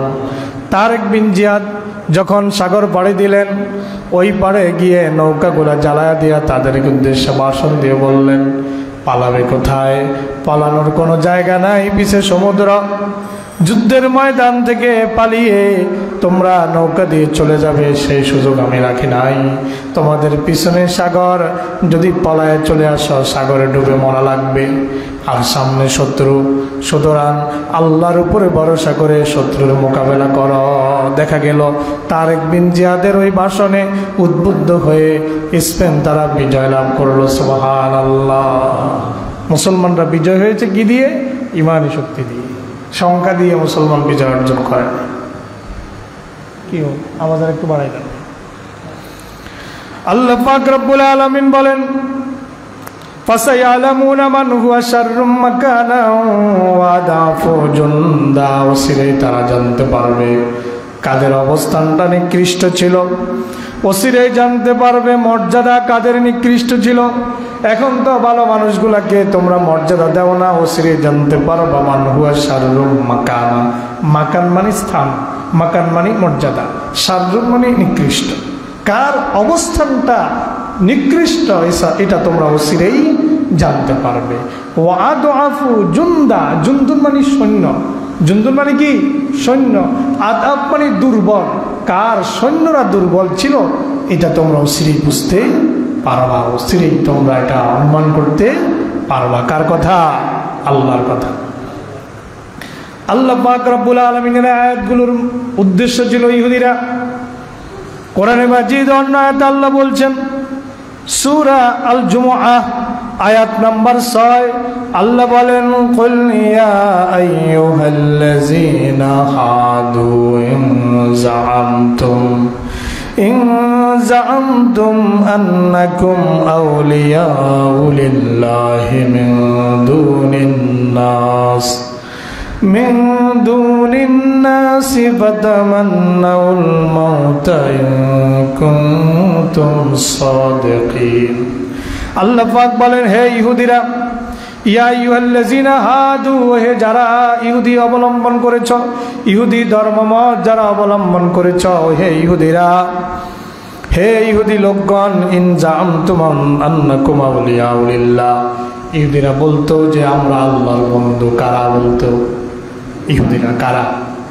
ইহুদিরা বলতো আমরা আল্লাহর বন্ধু, আল্লাহ আমাদেরকে শাস্তি দিবেন না, আগুন যদি স্পর্শ করে লান্তামাসসালান নারু ইল্লা ইয়ামান মাদুদা, আমাদেরকে অল্প কয়েকদিন জাহান্নামের আগুনে জ্বালাবে, এরপরে বেহেশত দিয়া দিবে, আল্লাহ আমাদেরকে শাস্তি দিবেন না। আল্লাহ পাক রব্বুল আলামিন বলেন, ও নবী, আপনি ইহুদিদেরকে প্রশ্ন করুন, ইন জাআমতুম আন্নাকুম আউলিয়াউ লিল্লাহি মিন দুনিন নাস, সব মানুষকে বাদ দিয়া যদি আল্লাহ শুধু তোমাদেরকে বন্ধু হিসেবে গ্রহণ করে থাকেন, তাহলে ফাতামান্নাউল মাউতা ইন কুনতুম সাদিকিন, তোমরা যদি আল্লাহর বন্ধুই হও, তাহলে তোমরা মরে আল্লাহর সাথে সাক্ষাতে চলে যাও না কেন? তোমরা তাহলে মরো না কেন? তোমরা মরণ কামনা করো। নবী আপনি বলেন, ইন জাআমতুম আন্নাকুম আউলিয়াউ লিল্লাহি মিন দুনিন নাস, আপনি তাদেরকে বলেন, যদি তোমরা মনে করো অন্য সব মানুষদেরকে বাদ দিয়ে শুধু তোমরাই আল্লাহর বন্ধু, তাহলে ফাতামান্নাউল মাউতা, তোমরা আল্লাহর কাছে মৃত্যু কামনা করো। তোমরা আল্লাহকে বলো যেন তোমাদেরকে মৃত্যু দিয়ে দেয়। ইন কুনতুম সাদিকিন, যদি তোমাদের দাবিতে তোমরা সত্যবাদী হও, তাহলে আল্লাহর কাছে মৃত্যু কামনা করো। পরায়াতে আল্লাহ বলেন, ওয়ালা ইয়াতামান্নাউনাহু আবাদাম বিমা কদ্দামাত আইদিহিম আল্লাহু আলিমুম বিজ্জালিমিন। ওয়ালা ইয়াতামান্নাউনাহু আবাদা, তারা কখনোই মৃত্যু কামনা করবে না, তারা মরতে চায় না। দেখবেন পাপী মানুষগুলো আরো বেশি দিন দুনিয়াতে বেঁচে থাকতে চায়, তারা জানে তারা কি করেছে। দুনিয়ার মানুষ না জানলো, কিন্তু সে জানে সে কি পাপ করেছে, জানে কিনা? আল্লাহ বলেন, ওয়ালা ইয়াতামান্নাউনাহু আবাদা, তারা কখনোই তারা মৃত্যু কামনা করবে না। কেন করবে না? আল্লাহ কারণটা বলে দিচ্ছেন। আল্লাহ বলেন, বিমা কদ্দামাত আইদিহিম, তারা যে অপকর্ম করেছে, অপকর্মের কারণে তারা মৃত্যু কামনা করবে না। আল্লাহু আলিমুম বিজ্জালিমিন, কোন মানুষগুলা জালেমদের সম্পর্কে আল্লাহ সব খবর রাখেন। আল্লাহু আলিমুন, আল্লাহ অবগত রয়েছেন, আল্লাহ জানেন। বিজ্জালিমিন, জালিমদের অবস্থা সম্পর্কে আল্লাহ জানেন। আল্লাহ পাকের পরে নবীর মাধ্যমে জানায় দেন, নবী হে, তারা যদিও মৃত্যু থেকে পালিয়ে থাকতে চায়, মৃত্যু কামনা তারা করে না, তাদের অপরাধের কারণে তারা মরতে চায় না, তারা পৃথিবীতে আরো বেশি দিন বেঁচে থাকতে চায়, অপরাধের কারণে মৃত্যু কামনা করে না। আপনি তাদেরকে বলে দিন, কুল ইন্নাল মাউতাল্লাযী তাফিরুনা মিনহু ফাইন্নাহু মুলাকীকুম সুম্মা তুরাদ্দুনা ইলা আলিমিল গায়বি ওয়াশ শাহাদা ফায়ুনাব্বিউকুম বিমা কুনতুম তা'মালুন। নবী হে, আপনি বলে দিন, ইন্নাল মাউতাল্লাযী তাফিরুনা মিনহু, নিশ্চয়ই মৃত্যু যা থেকে তোমরা পালিয়ে বেড়াচ্ছ, তাফিরুনা মিনহু, যা থেকে তোমরা পালিয়ে বেড়াচ্ছ, তোমরা মরতে চাও না, পৃথিবীতে আরো বেশি দিন বেঁচে থাকতে চাও, 70, 80 বছর, 100 বছর, 100 বছর হায়াত পানেওয়ালা একটা লোককে জিজ্ঞাসা করেন, যদি আপনি কি মরতে চান, কয় না আমি আরো কিছুদিন বেঁচে থাকতে চাই। কেউ পৃথিবী থেকে মরতে চায় না। আল্লাহ পাক বলেন, নবী আপনি বলে দিন, ইন্নাল মাউতাল্লাযী তাফিরুনা মিনহু, তোমরা যতই মৃত্যু থেকে পালাও, ফাইন্নাহু মুলাকীকুম, মৃত্যু তোমাদের সাথে আলিঙ্গন করবেই করবে, তোমাদের সাথে মৃত্যু সাক্ষাৎ করবে। সুম্মা তুরাদ্দুনা ইলা আলিমিল গায়বি ওয়াশ শাহাদা, অতঃপর তোমাদেরকে নিয়ে যাবে যিনি গায়েবের মালিক, যিনি হাজিরের মালিক, মানে আল্লাহর দিকে তোমাদেরকে নিয়ে যাওয়া হবে। ফায়ুনাব্বিউকুম বিমা কুনতুম তা'মালুন, অতঃপর তোমাদেরকে সংবাদ দেওয়া হবে যা তোমরা করেছিলে দুনিয়াতে, যা কিছু করেছিলে সব কিছুর সংবাদ তোমাদেরকে দেওয়া হবে। মৃত্যু থেকে পালাবার কি কোনো সুযোগ আছে বলেন? কোনো সুযোগ? কালকে একটা ভিডিও দেখছি, কালকে ফেসবুকে আসলো, চোখের সামনে দেখলাম একটা লোক হোটেলে গেছে, হোটেলে গিয়ে খাবারের অর্ডার করেছে, খাবার সামনে আসছে, হোটেলের খাবার সামনে, আরও পুরুষও আছে মহিলা আছে, সম্ভবত কোনো অফিসের লোকজন হবে। খাবার তার সামনে পরিবেশন করা, সে চেয়ারটা একটু পিছিয়ে ছিল টেবিলের দিকে থেকে, চেয়ারটাকে টেনে আর একটু সামনে আনলো, এনে বসলো, বসে এখানে সে আসতে মাথাটা এইভাবে পড়ে গেল, বসা থেকে মাথাটা এইভাবে পড়ে গেল, খাবারের উপরেই পড়ে গেল। লোকজন তাড়াতাড়ি তাকে সোজা করে দেখলো যে সে দুনিয়া থেকে বিদায় হয়ে চলে গেছে। খাবার টেবিলে পরিবেশন করা, সেও টেবিলে বসছে, চেয়ারে বসছে, খাবার সামনে পরিবেশন করা, এই অবস্থায় দুনিয়া থেকে চলে গেছে। মৃত্যু কত কাছে, কত নিকটে, আমাদের কত নিকটে মৃত্যু, আর সে মৃত্যু থেকে আমরা পালাই। আল্লাহ পাক রব্বুল আলামিন বলেন, ইয়া আইয়ুহাল্লাযীনা আমানুত্তাকুল্লাহা ওয়ালতানজুর নাফসুম মা কদ্দামাত লিগাদিন ওয়াত্তাকুল্লাহ ইন্নাল্লাহা খাবীরুম বিমা তা'মালুন। ইয়া আইয়ুহাল্লাযীনা আমানু, হে ঈমানদার লোকেরা, ইত্তাকুল্লাহ, তোমরা আল্লাহকে ভয় করো। ইয়া আইয়ুহাল্লাযীনা আমানু ইত্তাকুল্লাহ, হে ঈমানদার লোকেরা, তোমরা আল্লাহকে ভয় করো এবং তোমাদের প্রত্যেকের উচিত ওয়ালতানজুর নাফসুম মা কদ্দামাত লিগাদ, তোমাদের প্রত্যেকের উচিত আগামী দিনের জন্য তোমরা কি পাঠাচ্ছ সেটা নিয়ে চিন্তা করা। ওয়ালতানজুর, তোমাদের উচিত ফিকির করা, চিন্তা করা, মা কদ্দামাত লিগাদ, আগামী দিনের জন্য তোমরা কি জমা করতেছ। আগামী দিন বলতে ইয়াউমুল কিয়ামা, কিয়ামতের দিনের জন্য তোমরা কি জমা করতেছ, কিয়ামতের দিনের জন্য তোমরা কি সঞ্চয় করতেছ, তোমাদের প্রত্যেকের সেটা নিয়ে ভাবনা করা উচিত, চিন্তা করা উচিত।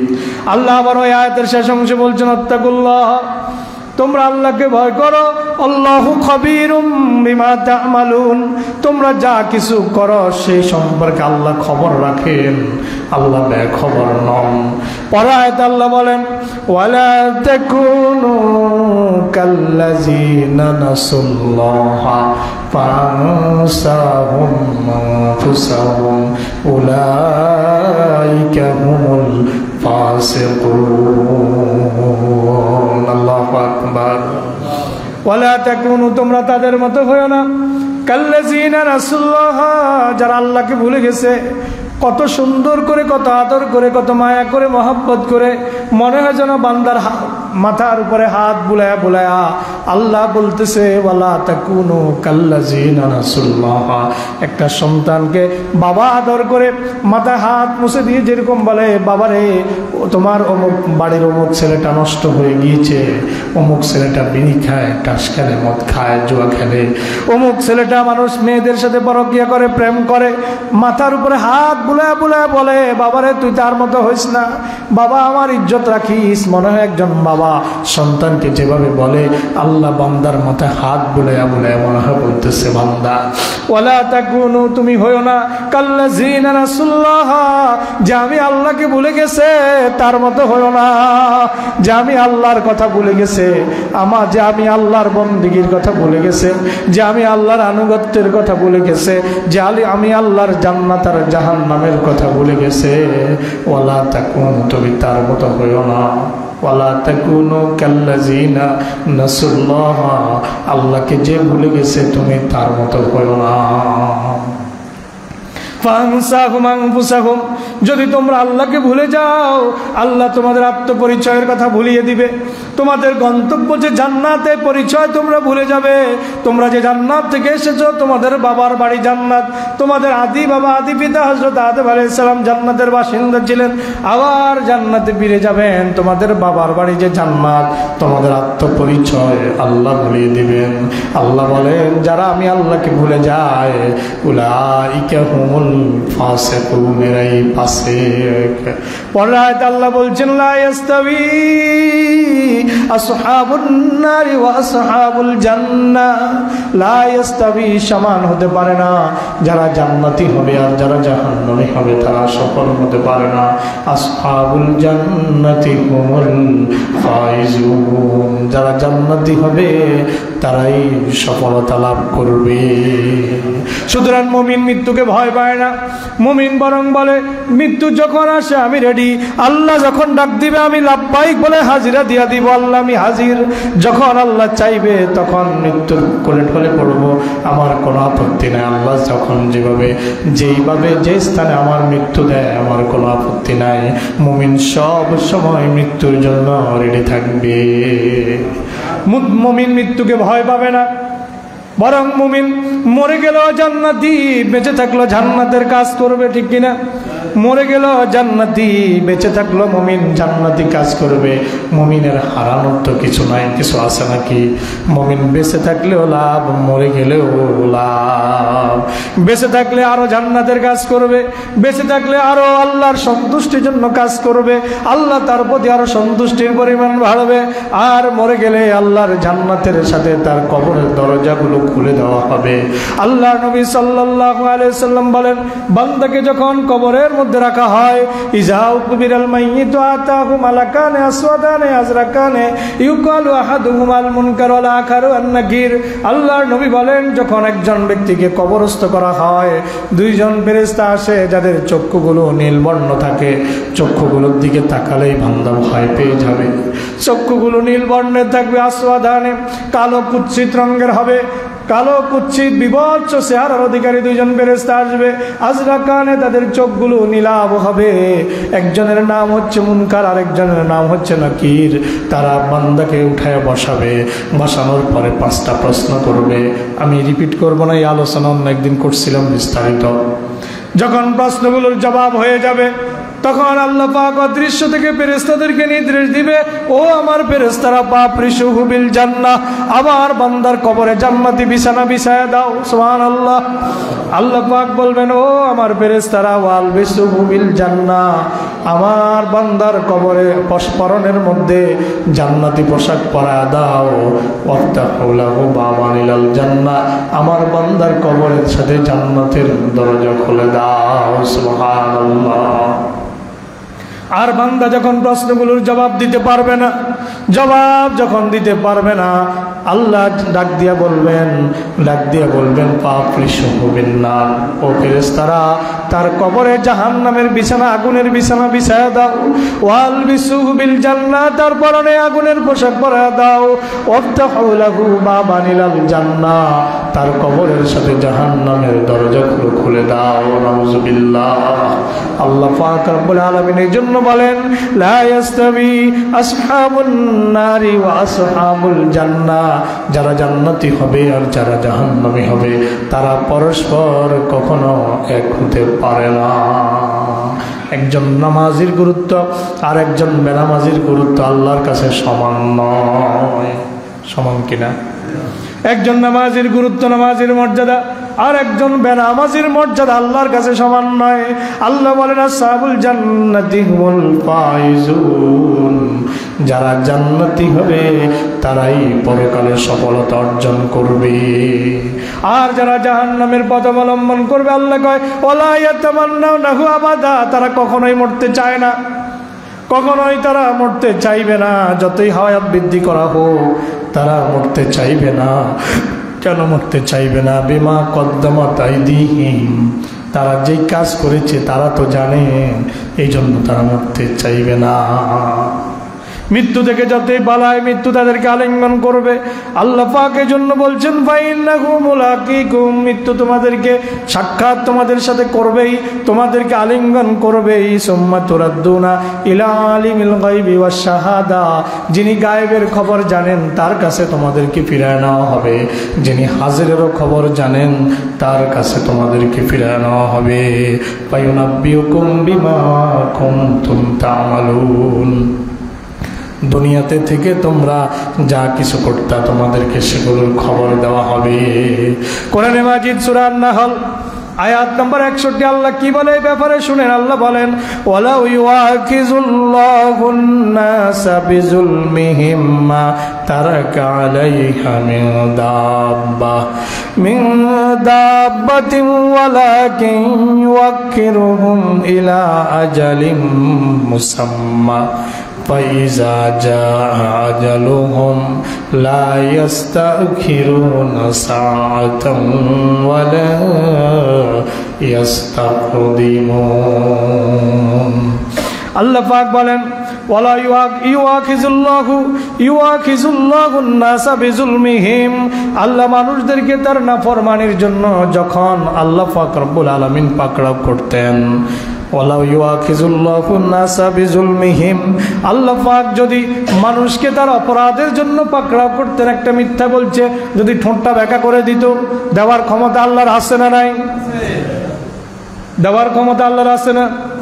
দেওয়ার ক্ষমতা আল্লাহর আছে। জিহ্বা আছে, জিহ্বা আছে, কিন্তু আল্লাহ চাইলে আপনার জিহ্বা থেকে কথা বলার ক্ষমতা কেড়ে নিতে পারে কিনা?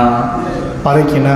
আমাদের মান্নান স্যার তাফসির শুনতে আসে, আজকে আসে নাই, ওনার একটা ছেলে আছে কথা বলতে পারে না, আছে না? এইরকম আরো ছেলে এলাকা আছে না? বাংলাদেশের বিভিন্ন জায়গা আছে না?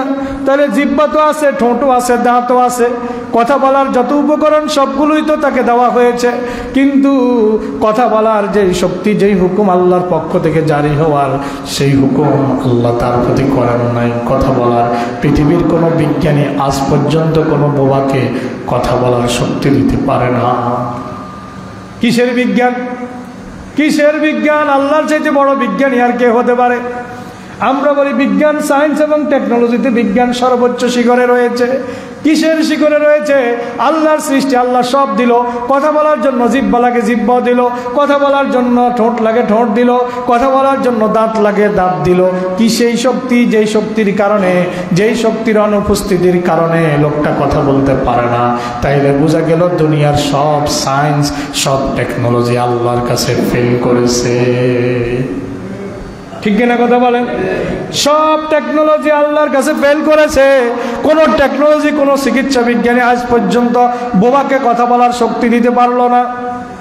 আল্লাহ পাক রব্বুল আলামিন বলেন আল্লাহ ইউআখিজুল্লাহুন নাসা বিজুলমিহিম, বান্দার অপরাধের কারণে আল্লাহ যদি তাকে শাস্তি দিতেন, তাকে যদি পাকড়াও করতেন, তারাকা আলাইহা মিন দাব্বাতিন ওয়ালাকিন ইউআক্কিরুহুম ইলা আজালিন মুসাম্মা, আল্লাহ যদি বান্দা অপরাধ করলেই যদি পাকড়াও করতেন, তাহলে পৃথিবীতে বিচরণশীল শুধু মানুষ নয়, মানুষ জীবজন্তু আল্লাহ কাউকে ছাড় দিতেন না, সবাইকে সাথেই পাকড়া করতেন, কিন্তু আল্লাহ তা করেন না।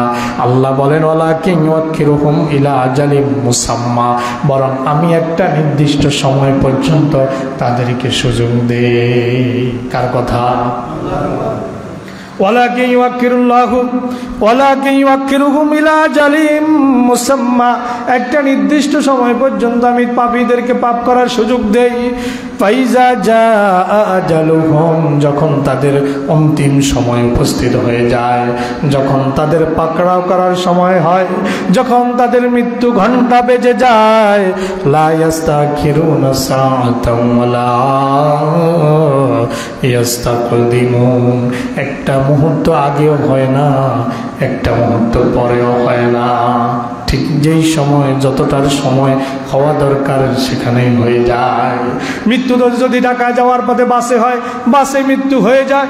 মৃত্যু যদি বিমানে লেখা থাকে, বিমানে হয়ে যায়। মৃত্যু যদি লঞ্চে লেখা থাকে, লঞ্চে হয়ে যায়।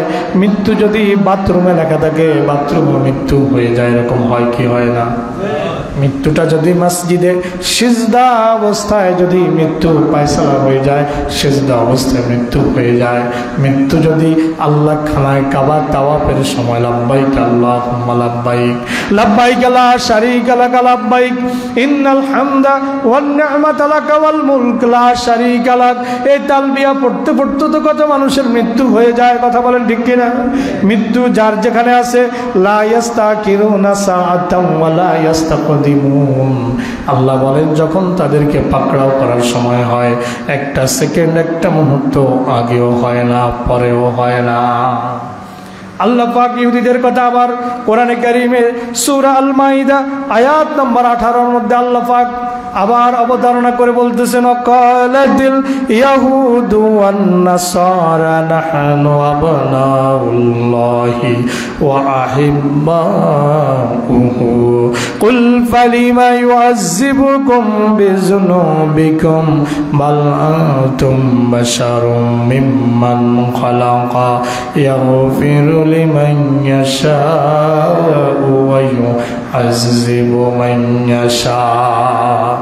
আল্লাহ পাক বলেন, কালাতিল ইয়াহুদু ওয়ান নাসারা, ইহুদি আর নাসারারা বলে, নাহনু আবনাউল্লাহ, আমরা আল্লাহর ছেলে, আল্লাহর সন্তান, ওয়া আহিব্বাউহু, এবং আল্লাহর প্রিয় পাত্র।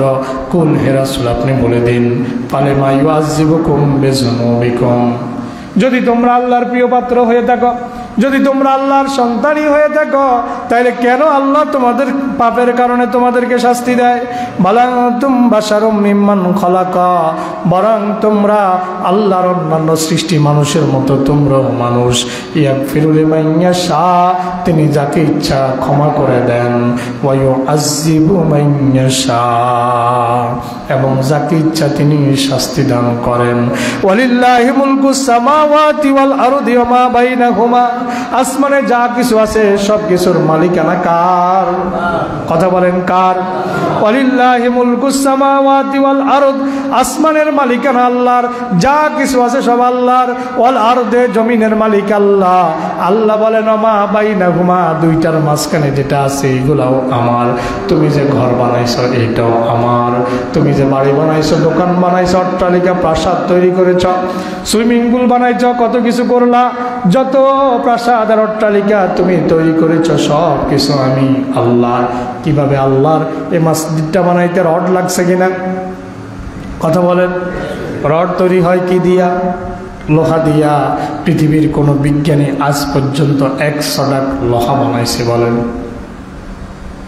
বানাইছে? তাম পৃথিবীর বিজ্ঞানীরা একসাথে হইয়া 100 টাক লোহা বানাইছে, এটা কি আপনারা বলতে পারেন? বরং লোহা হচ্ছে প্রাকৃতিক সম্পদ। সুবহানাল্লাহ কোন? লোহা কি সম্পদ? লোহা প্রাকৃতিক সম্পদ, লোহা কেউ বানাইতে পারে না। তাহলে রড তৈরি করতে লোহা লাগছে কিনা? এই যে মাইক তৈরি করলো, এই যে একটা মাইক্রোফোন, এটার মধ্যে লোহা আছে না নাই? এটার মধ্যে লোহা আছে। লোহাটা কে তৈরি করেছেন? আল্লাহ তৈরি করেছেন। লোহার মালিক আল্লাহ। আবার যে এটার মধ্যে সিমেন্ট লাগছে, সিমেন্ট তৈরি হয় পাথরের ডাস্ট থেকে, পাথরের ডাস্ট থেকে সিমেন্ট তৈরি হয়। এখন পাথরকে বানাইছে? বলেন তো পৃথিবীর কোন বিজ্ঞানাগারে, কোন ল্যাবরেটরিতে একটা পাথর তৈরি হয়েছে? আমাকে বলেন, কোন ল্যাবরেটরিতে কি একটা পাথর, একটা সামান্য 50-100 টাকার একটা পাথর তৈরি হয়েছে? তাহলে পাথরকে বানালেন? আল্লাহ বানালেন। তাহলে সিমেন্টও আল্লাহর। এবার আসুন, ইট লাগছে, ইট তৈরি হয়েছে মাটি দিয়া, মাটিকে বানাইছে? মাটির মালিকও তো আল্লাহ।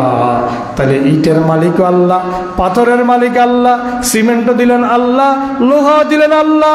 আপনি শুধু এগুলাকে একটু অর্গানাইজিং করে, একটু সুন্দর করে যেভাবে কাজে লাগানো যায় ওই প্রক্রিয়াটা বের করেছেন, কিন্তু র মেটেরিয়াল যা কিছু আছে সব কিছু দিলেন তো আল্লাহ।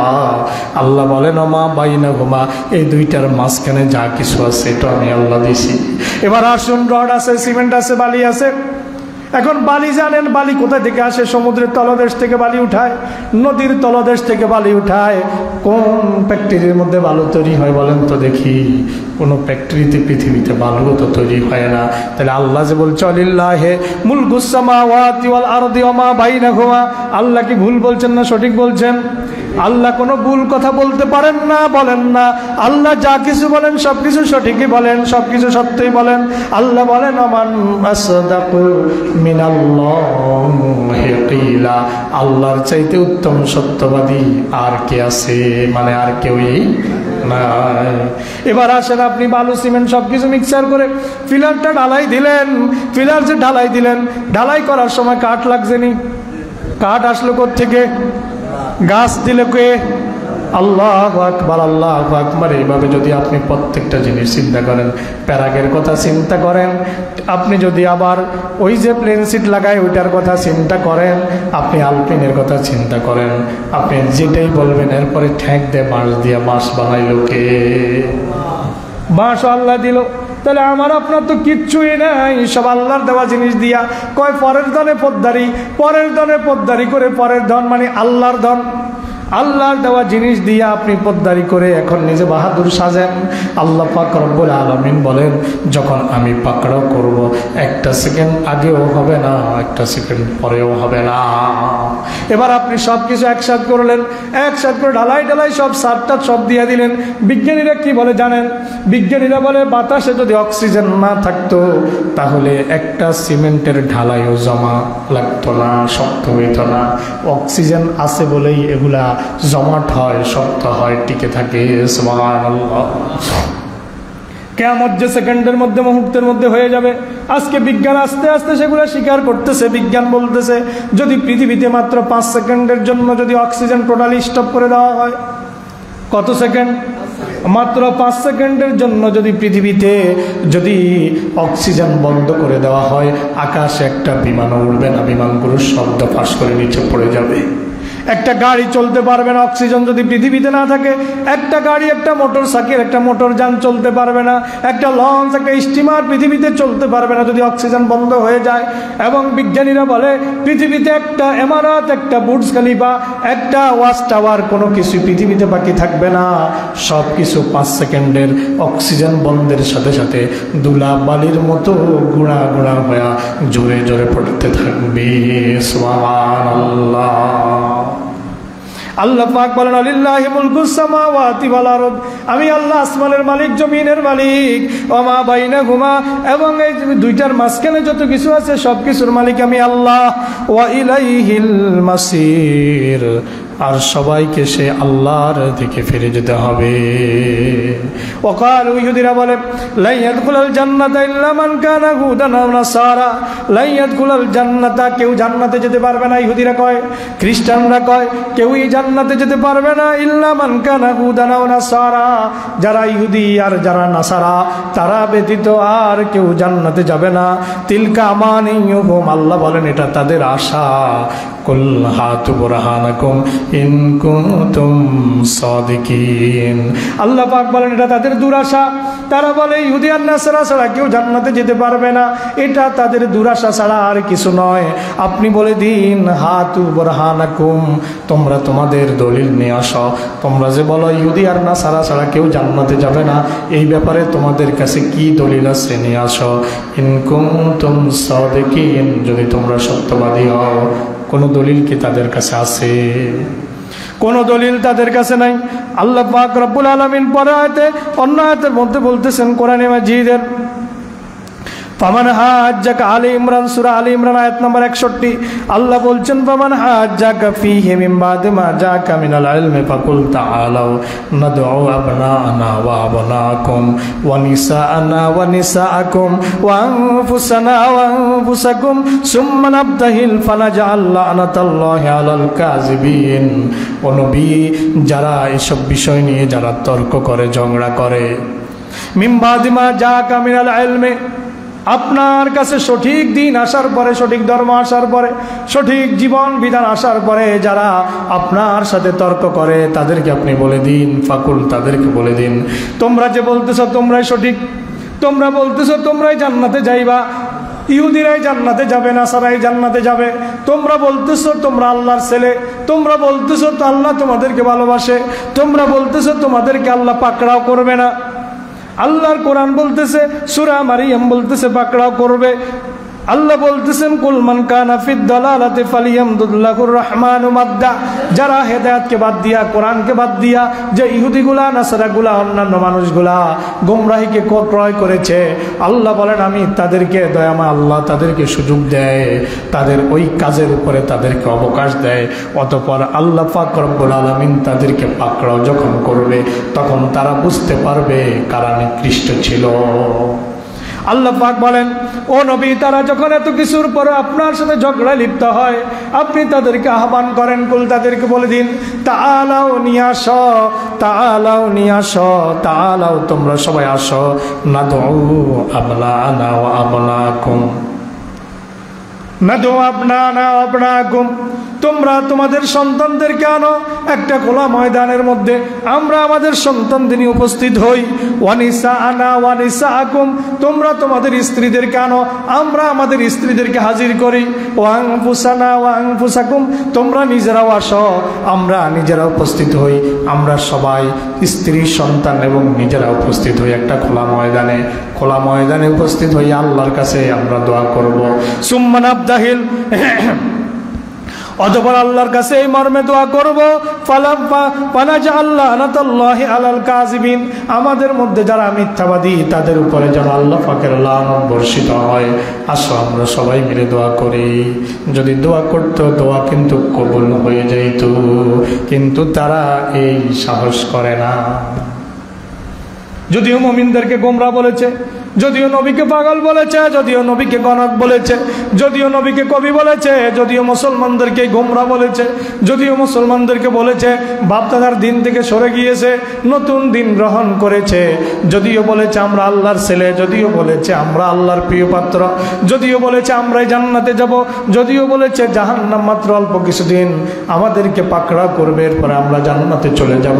কিন্তু যখন আল্লাহ পাক রব্বুল আলামিন নবী মুহাম্মদ সাল্লাল্লাহু আলাইহি ওয়াসাল্লামের মাধ্যমে বললেন, আসো আমরা পরিবার পরিজন নিয়ে, স্ত্রী সন্তান নিয়ে এবং নিজেরা উপস্থিত হয়ে আল্লাহর কাছে দোয়া করব, যার আমাদের মধ্যে যে ব্যক্তি যেই দল মিথ্যাবাদী তাদের উপরে যেন আল্লাহর লানত বর্ষিত হয়। কিন্তু তারা আল্লাহর নবী সাল্লাল্লাহু আলাইহি ওয়াসাল্লামের প্রস্তাবে তারা রাজি হতে পারে না, কারণ আপনি কত অপরাধী আপনার চাইতে ভালো কেউ জানে না, ঠিক কিনা? ইহুদি নাসারা জানতো যে তারা কত অপরাধী। আল্লাহ পাক বলেন, রুবামা ইউআদ্দুল্লাযিনা কাফারু লাউ কানু মুসলিমিন, এমন একটা সময় এসে যাবে যখন ইহুদিগুলা, নাসারাগুলা, বৌদ্ধগুলা, হিন্দুগুলা, মাজুসিগুলা, জিনগুলা, শিখগুলা, সকল ধর্মের মানুষগুলা সেদিন আল্লাহর আদালতে যেদিন হাজির হবে, রুবামা ইউআদ্দুল্লাযিনা কাফারু লাউ কানু মুসলিমুন, তারা মুসলমান না হওয়ার কারণে সেদিন আফসোস করে বলবে, হায় আমরা সবাই যদি মুসলিম হয়ে যেতাম। কোরআনে কারীম সূরা হিজর আয়াত নাম্বার 2। এবার আসেন আয়াত নাম্বার 3, সূরা হিজর। আল্লাহ পাক বলেন, যারহুম ইয়াকুলু ওয়া ইয়াতামাত্তাউ ওয়া ইউলহিহিমুল আমালু ফাসাউফা ইয়ালামুন। আল্লাহ বলেন, এদের কথা ছেড়ে দিন নবী হে, এদের কারণে আপনি দুঃখিত হবেন না। একটা লোককে আপনি নামাজের দাওয়াত দিলেন, একদিন দিলেন, 2 দিন দিলেন, 3 দিন দিলেন, সপ্তাহ দিলেন, মাস দিলেন, বছর দিলেন, কিন্তু কর্ণপাত করে না। আজকে বললেন কয় ঠিক আছে যান পরে আসতেছি, কালকে বলেন কয় যান পরে আসতেছি, তারপরের দিনে বলে যান আসতেছি। আল্লাহ বলেন, যার নবীকে বলেন নবী যার হম, এদেরকে ছেড়ে দাও। ইয়াকুলু, এরা খাইতে থাকুক, ওয়া তামাত্তাউ, দুনিয়া উপভোগ করতে থাকুক, ওয়ায়ুলহিহিমুল আমালু, ওয়ায়ুলহিহিমুল আমালু, এদের আশা এদেরকে ভুলিয়ে রেখেছে, এদের আশা আকাঙ্ক্ষা এদেরকে ভুলিয়ে রেখেছে। ওয়াসাউফা ইয়ালামুন, এরা অচিরেই জানতে পারবে। সূরা হিজর আয়াত নাম্বার 4 আল্লাহ বলেন, ওয়ামা আহলাকনা মিন ক্বরিয়াতিন ইল্লা ওয়ালাহা কিতাবুম মা'লুম। এমন কত গ্রামকে আমি ধ্বংস করে দিয়েছি, এমন কত জনপদকে আমি আল্লাহ ধ্বংস করে দিয়েছি, ইল্লা ওয়ালাহা কিতাবুম মা'লুম, ইল্লা ওয়ালাহা কিতাবুম মালুম, তার ধ্বংসের জন্য একটি সুনির্দিষ্ট সময় আমি আল্লাহ আগেই সুনির্দিষ্ট কিতাবের মধ্যে লিপিবদ্ধ করে রেখেছি। সুতরাং কে কখন ধ্বংস হবে এটা কার কাছে লেখা আছে? আল্লাহর কাছে। ওমা তাসবিকু মিন উম্মাতিন আজালাহা ওমা ইস্তাগফিরুন, ওমা তাসবিকু মিন উম্মাতিন আজালাহা, কোন জাতি তার ধ্বংসকাল ত্বরান্বিত করতে পারবে না। আপনি যদি একটা লোকের ধ্বংস চান, সারা দুনিয়ার মানুষ মিলে যদি ধ্বংস চায়, আল্লাহ যদি না চায় ওই লোকটার ধ্বংস করা সম্ভব নয়। কোরআনে কারীম অন্য একটা আয়াতে এসেছে, আল্লাহ বলেন সব মানুষ যদি মিলে কারো উপকার করতে চায় আর তার তাকদীরের মধ্যে উপকার যদি লেখা না থাকে, দুনিয়ার সব মানুষ একত্রিত হবে, তার কোনো উপকার করতে পারবে না। আবার দুনিয়ার সবাই মিলে যদি একটা লোকের ক্ষতি করতে চায়, আল্লাহর কিতাবের মধ্যে তাকদীরের মধ্যে যদি আগের থেকে তার ক্ষতি লিপিবদ্ধ না থাকে, দুনিয়ার সবাই মিলেও তার কোনো ক্ষতি করার ক্ষমতা নাই। সব কিছু একটা কিতাবের মধ্যে লিপিবদ্ধ করা আছে।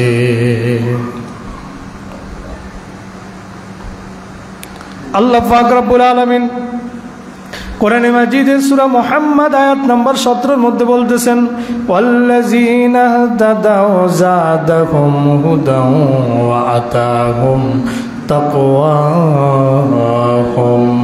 আল্লাহ পাক রব্বুল আলামিনের হেদায়েতের পথ যারা অবলম্বন করে, আল্লাহ পাক রব্বুল আলামিন বলেন আমি তাদেরকে হেদায়েত আরো বাড়ায় দেই। সুবহানাল্লাহ।